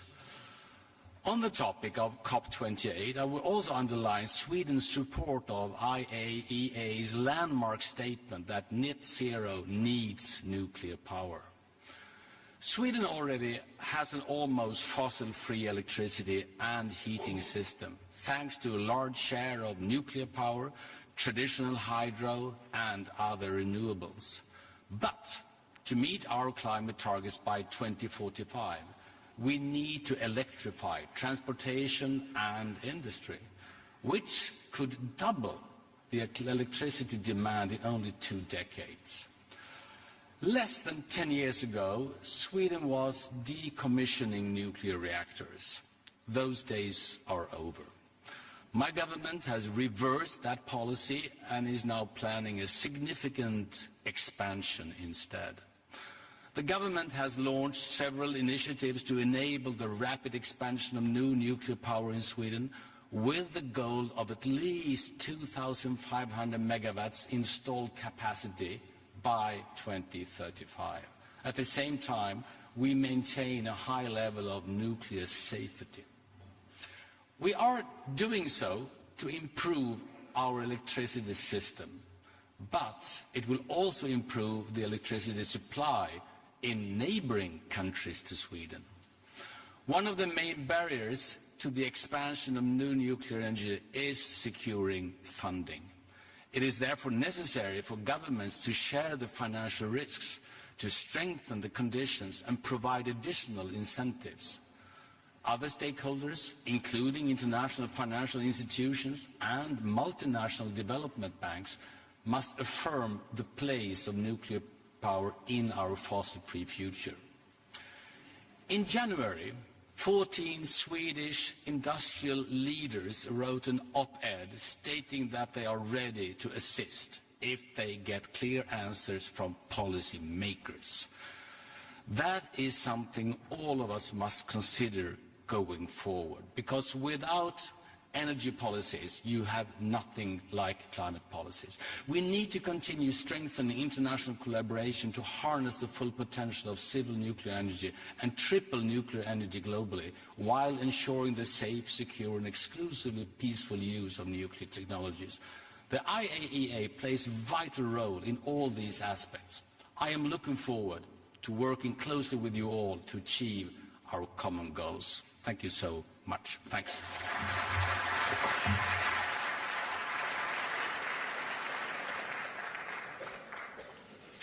Thank you, Your Excellency. And for the following national statement, I'm very honored to give the floor to the President of France. Please welcome His Excellency Emmanuel Macron.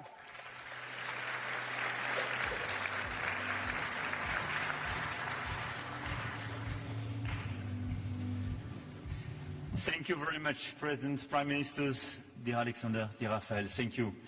Thank you for this great initiative. And I think this is a very important moment because collectively we embody definitely this alliance of strength and willingness to do much more for climate, economies, and with business leaders, researchers, and so on, to build new solutions. I don't want to repeat what my colleague perfectly expressed, but our challenge is to deliver on climate change and reduce our CO2 emissions, is to improve our sovereignty by securing our energy, and it's to improve our competitiveness in order to create jobs at the same time. And it's true for all the regions of the planet being present here in this room.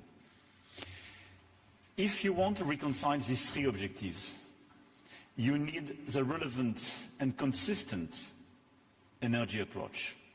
Let me say that we can electrify our mobility, but if the electricity is produced with fossil fuel, it's a stupid move. You can decide to make a big move towards more electrification, but if you are totally dependent on complicated regions, let's say, in order to produce your own electricity, it could be a complicated move. And we experienced this type of vulnerability during the past few years. So how to reduce and produce a relevant low-carbon energy, for me, is based on three key elements. Efficiency, and how not to consume energy, which is definitely the less expensive energy. So innovation and efficiency. Second, renewables, which is a very smart way to produce low-carbon energy, but it's not pilotable. matter of fact. And third, nuclear energy, because it's a low-carbon, pilotable energy and source of electricity. This is why the comprehensive approach in order to deliver this agenda is based for me on efficiency, renewables, and nuclear energy. And this is why this alliance is so important, and the commitment taken in COP28 is so relevant. In order to do so, I just want to add a few remarks in the line of my colleague. First, we have to produce much more capacities. In France, we will produce 9 gigawatts, it's already on track, and on top of that, I will announce 14 gigawatts on top of it. All in all, it's around 50 gigawatts for the European countries to be produced in the years and decades to come. But in all the regions of the world being present here, it's a very important source of energy. And from Caucasus to Asia, Latin America, obviously the US, this is a very important way to do it, and de facto to reduce costs. Second, financing. Cost of financing, Robert mentioned it, is a very important part of precisely the competitiveness of this type of project. This is why we have to put the European Investment Bank, but to streamline our regulatory framework, to be neutral from a technological point of view in all the different regions, and to attract a lot of private investments because it's a relevant move. Third, it's very important to secure as well the industry and all the blocks of the value chain. And de facto, energy could be a huge source of jobs creation, a huge source of industrial development, because we will create or recreate in the different countries a lot of this value chain and a lot of jobs in order to produce the nuclear plants, to secure them, and to be in charge of the full-stage function. It's very important as well to secure this different block of the value chain. Fourth, competences. One of the big issues, and we had this problem during the past decade in France, it's when you have shortage in some competences. This is why building this alliance and this commitment, we have now to be sure that we have the relevant planning in terms of education, training programs, to be sure that we have all the workers we need in order to produce. 5, waste management. One of the big issues, we discussed that with Alexander, and a big source of sensitiveness in our countries is obviously about the waste management. Let's still innovate. We have solutions. We do it in France and in a lot of countries being used of nuclear energy. But we can create new solutions, more regional solutions, and I speak for the Europeans especially. We can have a European approach in terms of waste management. It's something to be invented. 6, innovation. Obviously, we have mature projects we want to deploy, but SMRs and ASMRs are a huge source of creation for smaller needs, but as well in order to decarbonize our industrial sites and in order to deliver precisely our decarbonization agenda on, in our ports and in the big existing plants and industrial plants, because it will be a huge source of innovation as well. So this innovation track is absolutely critical, and I want to commend those who will participate to this SMRs Alliance. 7th, interconnection. On top of what we do, we have to work actively all together on electrical grids and interconnections, which will be a huge game changer in order to provide pilotable, sustainable and low-cost electricity, and to try to fix the fragmentation of the existing market, especially in Europe, but to connect all the different parts of the market. EU, but as well Caucasus and Western Balkans should be interconnected, and we have to invest on this electrical grid. And my last point, obviously, is about safety. I think we improved our safety, and I think all of us here are re-engaging post-Fukushima, because we invested a lot in order to increase the existing standards. And I think the cooperation between our safety agencies And the best standards we have is absolutely critical. I think this is a source of competitiveness and acceptability for nuclear energy. And I want to commend the role as well of the international agency, Cher Rafael, because from Iran to Zaporizhia in Ukraine and all the sensitive issues, having an independent international coordination through your agency is so important. Here were the key elements I wanted to mention on top of the remarks made by the colleagues. But I want to thank you here for your presence. But now let's deliver a very concrete and an action plan with the governments, with the agency, and I want to salute as well the l'Agence internationale de l'énergie, cher Fatih, and all the business leaders and the researchers, because we have for decades now a huge agenda of growth, innovation, jobs creation, making us able to deliver our objective for carbon neutrality in 2050. Thank you.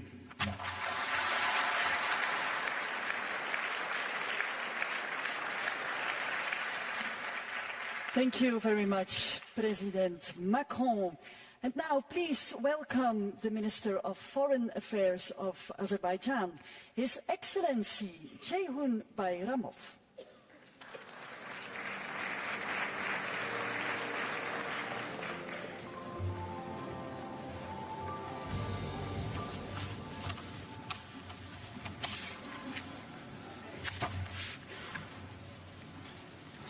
Mr. Prime Minister, Director General, Heads of States and Governments, Ministers, ladies and gentlemen, we extend our thanks to Belgium and the International Atomic Energy Agency for the kind invitation. We are gathered here at a crucial time to deliberate on the environmentally conscious pathway of our global energy landscape. The inclusion of nuclear energy in the global stocktake at COP28 as a means for reductions in greenhouse gas emissions was indeed a historic milestone. This development is a testament to the progress made collectively in ensuring the safety and security of nuclear energy and highlights the instrumental role of the IAEA. The IAEA steps focusing on the environment impacts of nuclear energy, most notably the Atoms for Climate initiative, are commendable and deserve our full support. As we explore expanded use of nuclear energy, it is imperative that we redouble our efforts in addressing nuclear safety. Moreover, facilitating affordable access to nuclear technologies for peaceful purposes should remain a cornerstone of our collective endeavor. We, as the host country for COP29, are committed to spearheading efforts to produce tangible outcomes at this milestone event to be held in Baku later this year. Ensuring the inclusion of facilitated and affordable nuclear energy technologies in the resource deliberations of the COP process is essential. In this context, we look forward to contributions by the IAEA to this process. At the national level, Azerbaijan benefits from the peaceful use of nuclear technology in medical, agriculture and other fields. Together with the IAEA, we are also exploring the possibility of use of nuclear applications in detecting landmines, which is a significant challenge for Azerbaijan. We are currently finalizing our framework document with the IAEA for the next 5 years, which contains provisions on studying jointly with the IAEA the feasibility of use of nuclear energy in the context of Azerbaijan's efforts in transitioning to clean energy. In conclusion, the path forward necessitates a balanced approach integrating the safe, secure, equitable and affordable expansion of nuclear energy while ensuring environmental sustainability. I would like to assure you that in our national capacity and as the COP29 chair, we will spare no effort in this regard. Thank you for your attention.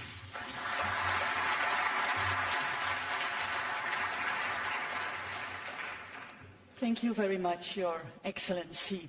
And now I would like to give the floor to the Minister of Foreign Affairs of Pakistan, His Excellency Mohammad Ishaq Dar.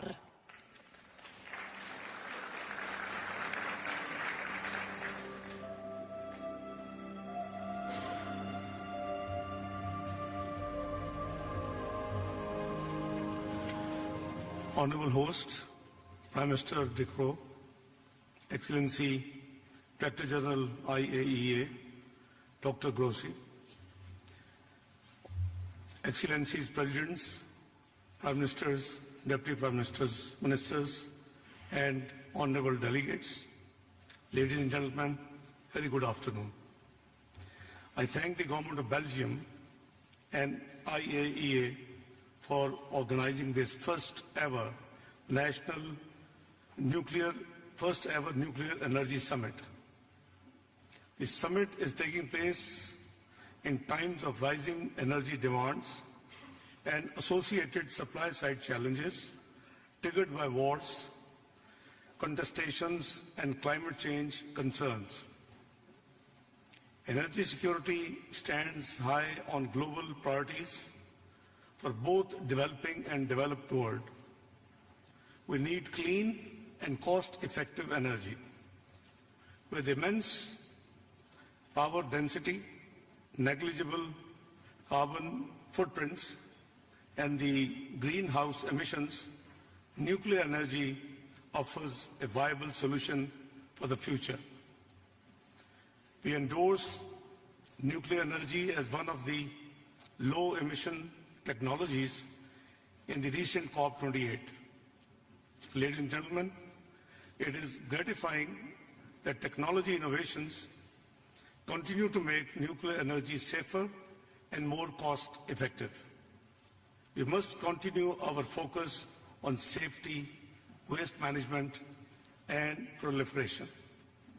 States must also continue to ensure focus on nuclear safety and security, waste management, and compliance with non-proliferation obligations. Small modular reactors hold the promise of bringing nuclear power to remote or underserved communities, providing access to clean and affordable energy where it is needed the most. Ladies and gentlemen, Pakistan has 100 reactor years experience of safely operating nuclear power plants. We started construction of first nuclear power plant in Karachi 6 decades ago in 1960s. Presently, Pakistan has 6 operating nuclear power plants generating 3,530 megawatts of electricity. Nuclear energy constitutes around 8% of our installed electric generation capacity as of today. Given rising domestic energy demands and climate vulnerabilities, nuclear energy is being prioritized in both our national electricity policy and national climate change policy. The installed nuclear energy capacity in the country has avoided more than 100 million tons of CO2 emissions so far. Pakistan has fully trained human resource capable to support nuclear power infrastructure. Our robust regulatory infrastructure ensures comprehensive safety and security of national nuclear installations and materials access all domains. Pakistan also stands ready to share its experience and expertise in peaceful uses of nuclear technology with the world. We value our partnership with IAEA, which is not limited to energy only. We have 3 IAEA collaborating centers for nuclear safety and security, food and agriculture, and applications of innovative nuclear technologies. Ladies and gentlemen, we wish to further enhance our cooperation on initiatives of DG IAEA, including Atoms for Net Zero, Atoms for Food, Rays of Hope, Zodic, Nutic Plastics, and Marie Curie Fellowships. For further development of nuclear energy, I would like to emphasize 3 points. 1. Access to technology, provision of nuclear power reactors, nuclear fuel and other associated infrastructure to the developing countries in accordance with respective safeguard obligations. 2. Financing nuclear power projects, financing for nuclear energy through international financial institutions and multilateral development funds need to be catalyzed. 3. Increasing IAEA and Technical Cooperation Fund, IAEA capacity for technical assistance in peaceful uses of nuclear energy may be facilitated through either a dedicated funding stream or through enhanced alterations and allocations to existing technical cooperation fund. Pakistan will remain a steadfast partner of IAEA community and the international partners in further enhancing role of nuclear technology for energy and other peaceful purposes. I thank you all.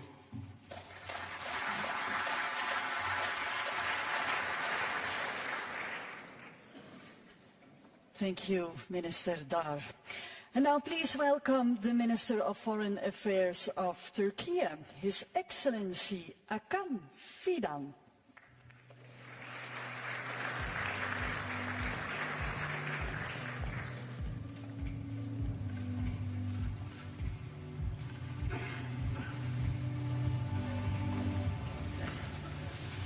Dear Prime Minister, dear Director General, Honorable Heads of State and Government, and dear colleagues, it is a distinct pleasure to be at the first Nuclear Energy Summit.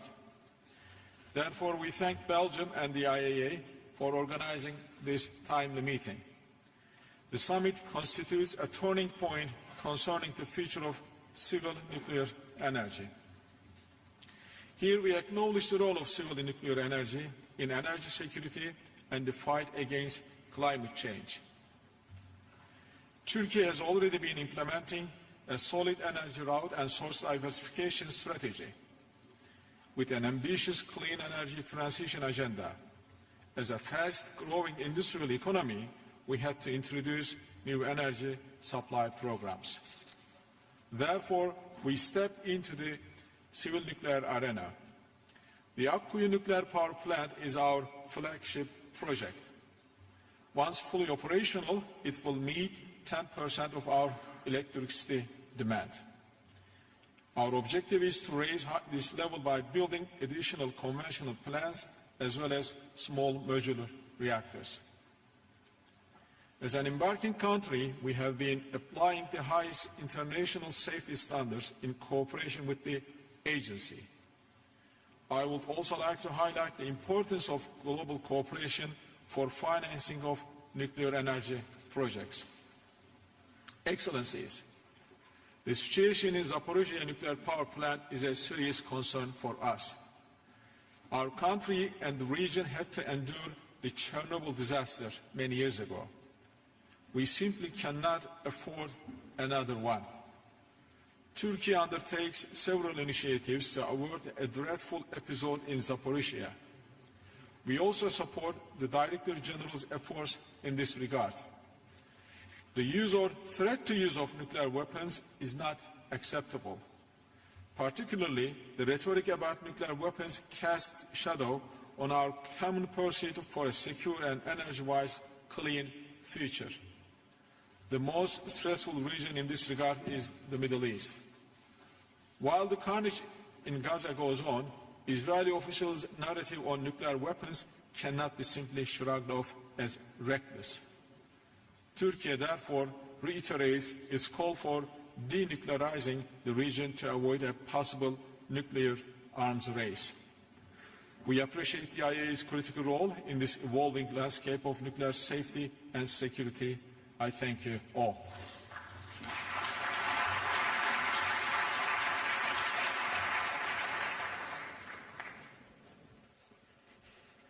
Thank you very much, Your Excellency. And for the following statement, I would like to ask a warm welcome to the Parliamentary Vice Minister of Foreign Affairs of Japan, His Excellency Masahiro Komura.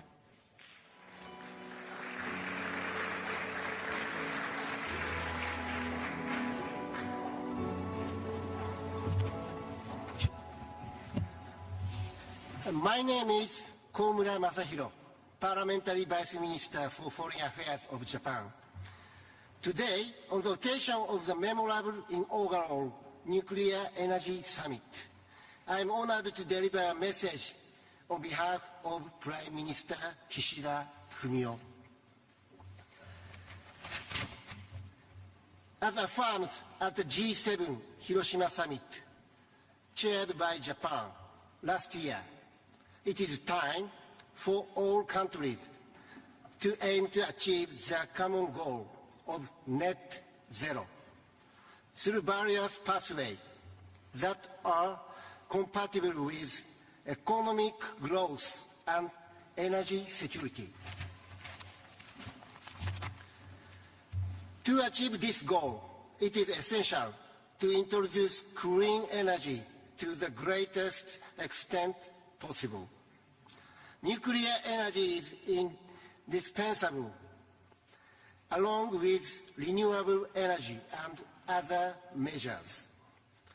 We must devise strategies to attract further investment, which is necessary to enhance the use of nuclear energy.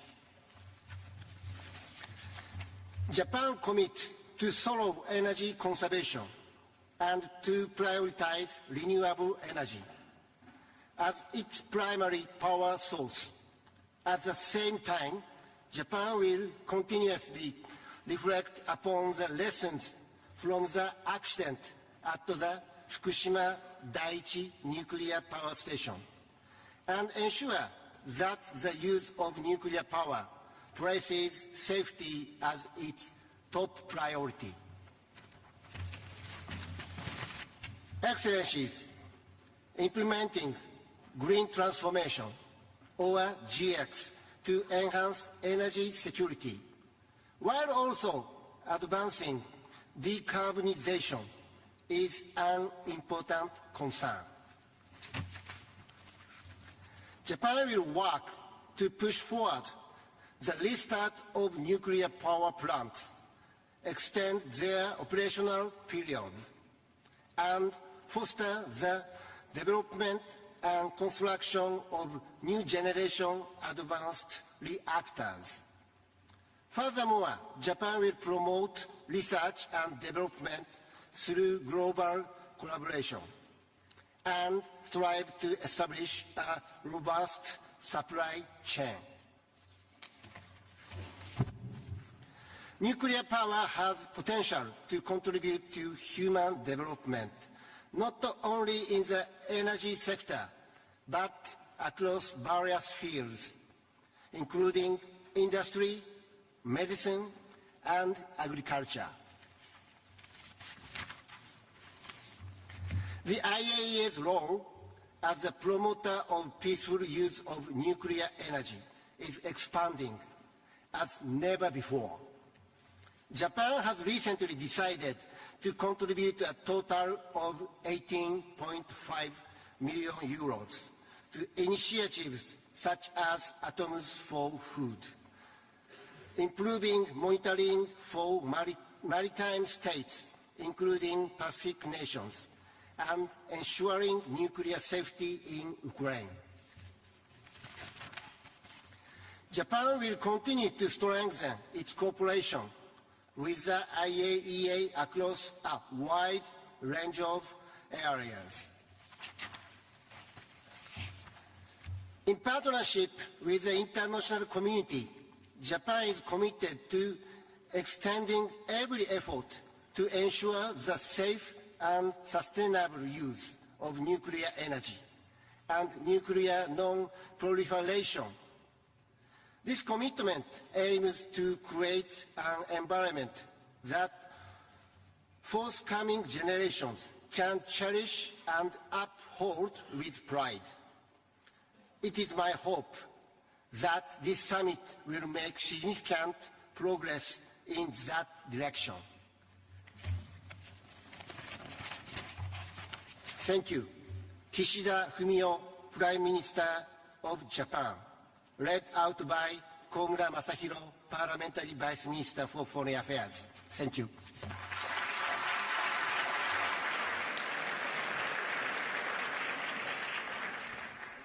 Thank you very much, Mr. Vice Minister. And now I'm very honored to give the floor to the Senior Advisor to the President for Clean Energy, Innovation and Implementation of the United States of America, Mr. John Podesta.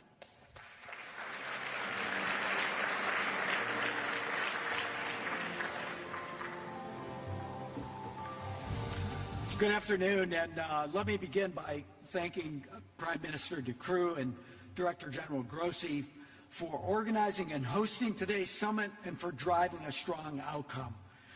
The United States has long been a global leader and proponent of peaceful use of nuclear energy under the highest standards of nuclear safety, security, and non-proliferation.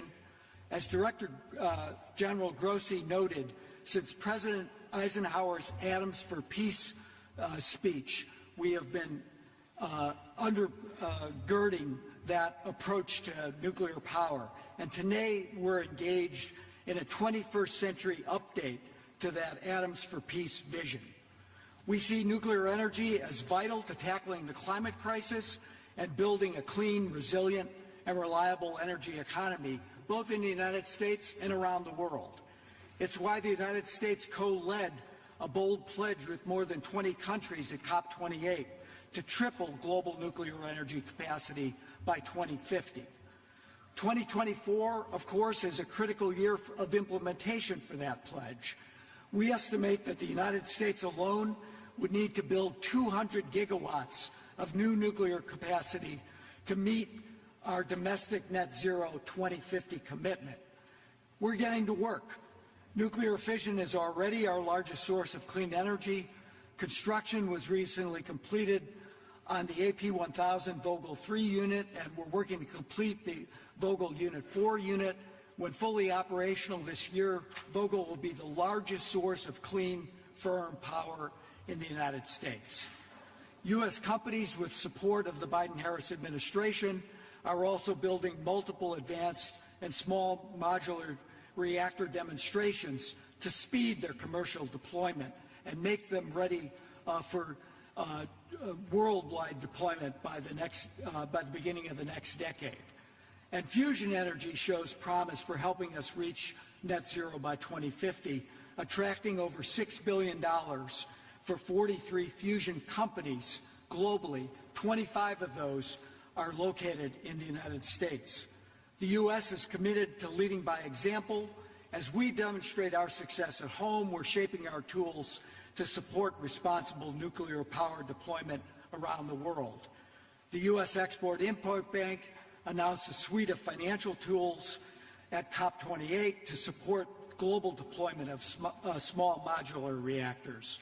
And in 2021 and 2022, the U.S. Trade and Development Agency completed a $10 million study for a large reactor project in Poland and a $28 million study for the first phase of an SMR project in Romania. The U.S. nuclear industry is ready to do its part to address the climate crisis and help the world build safe, secure, reliable nuclear power. We also need to work together to build safe, reliable, and secure fuel supplies that reduce reliance on any one country or actor. At COP28, the United States, Japan, Canada, France, and the UK announced we would collectively mobilize at least $4.2 billion in government-led investments to enhance enrichment and conversion capacity over the next 3 years, and we've already surpassed that goal just a few months later. We're committed to working domestically and globally to keep the 1.5 degrees C within reach and to make sure that nuclear energy does its part to build a safer, cleaner, better future for our entire planet. Thank you.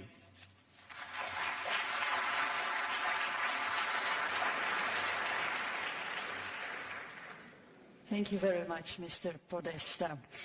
The goal of this gathering is to highlight the role of nuclear energy in addressing the global challenges to reduce the use of fossil fuels, enhance energy security, and boost economic development.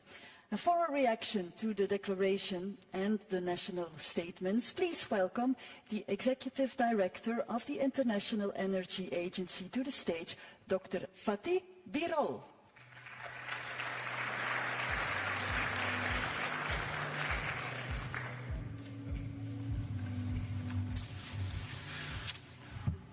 Prime Minister De Croo, dear Rafael, ladies and gentlemen, a very good afternoon to all of you. Dear colleagues, at the International Energy Agency, we are a very lucky organization, fortunate organization, because we have all the energy data at our fingertips. All the projects, investments, numbers. And 2.5 years ago, in Paris, there was a major nuclear meeting 2.5 years ago. And at that meeting, I dare to say, nuclear is ready to make a comeback.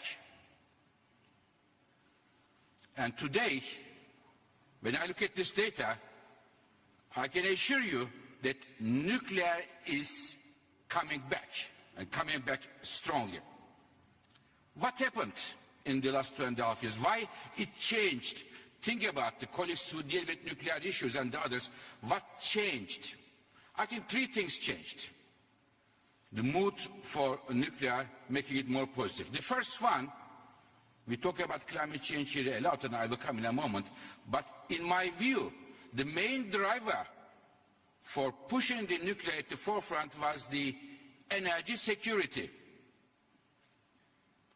After 24th of February, 2 years ago, everybody in the world, in Europe and the rest of the world, understood that to generate electricity at home is very important for the national security. So many countries changed their policies accordingly and push renewables and nuclear electricity in order to enhance their energy securities. And I want to hear the congratulate, in fact, the Prime Minister De Croo. Many of you may know or not, but the Belgium nuclear policy was very different than it is today. And the Prime Minister had the courage and the determination to reverse it in line with the national interests of Belgium for today, but also for tomorrow.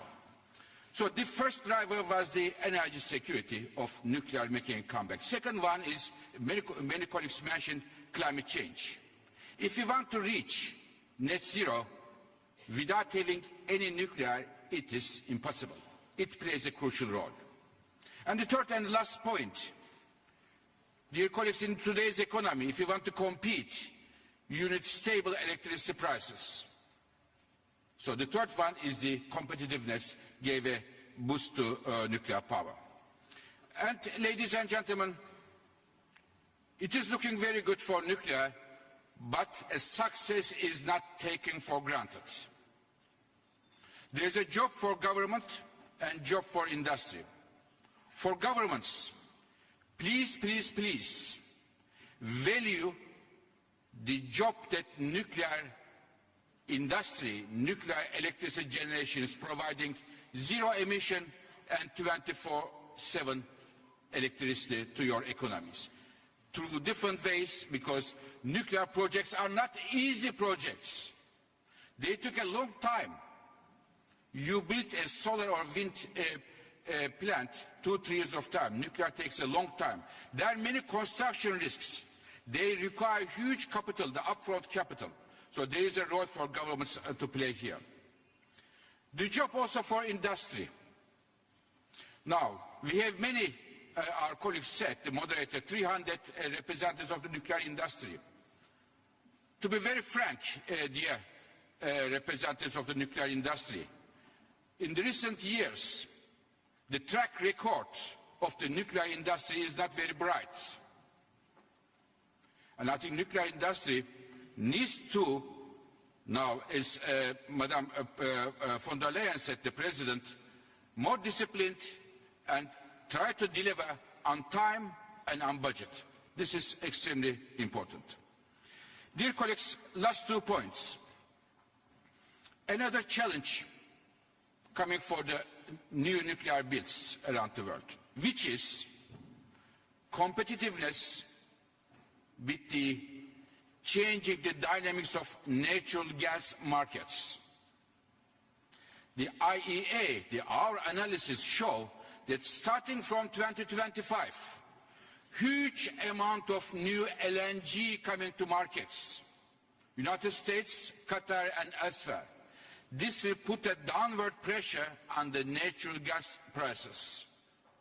Therefore, the appetite for building the gas-fired power plants might be much stronger than today, which could make the life of nuclear power rather challenging. Dear colleagues, let me finish my words by making a suggestion to all of you. Nuclear industry, unlike the other parts of the energy industry, it is very important to show international political determination, as we are showing here today. So my suggestion is, to this meeting, organized and hosted kindly by the Prime Minister De Croo and my friend Rafael, maybe this meeting can be a regular meeting at the international level to review what we are doing, what we are achieving, and what is the next step to take stock. And International Energy Agency will be very happy to support this initiative. Thank you very much.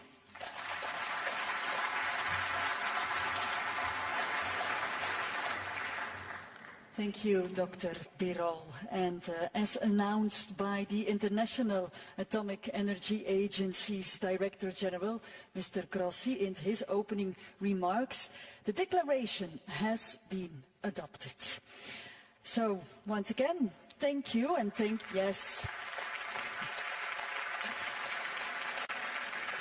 Thank you, dear Excellencies, for your contributions to this summit. And we will now take a break and continue at approximately 1:30 p.m. with the remaining national statements. Allow me to invite you all for some refreshments, for a light lunch in the Delegates' Lounge in Event Hall 10. Thank you.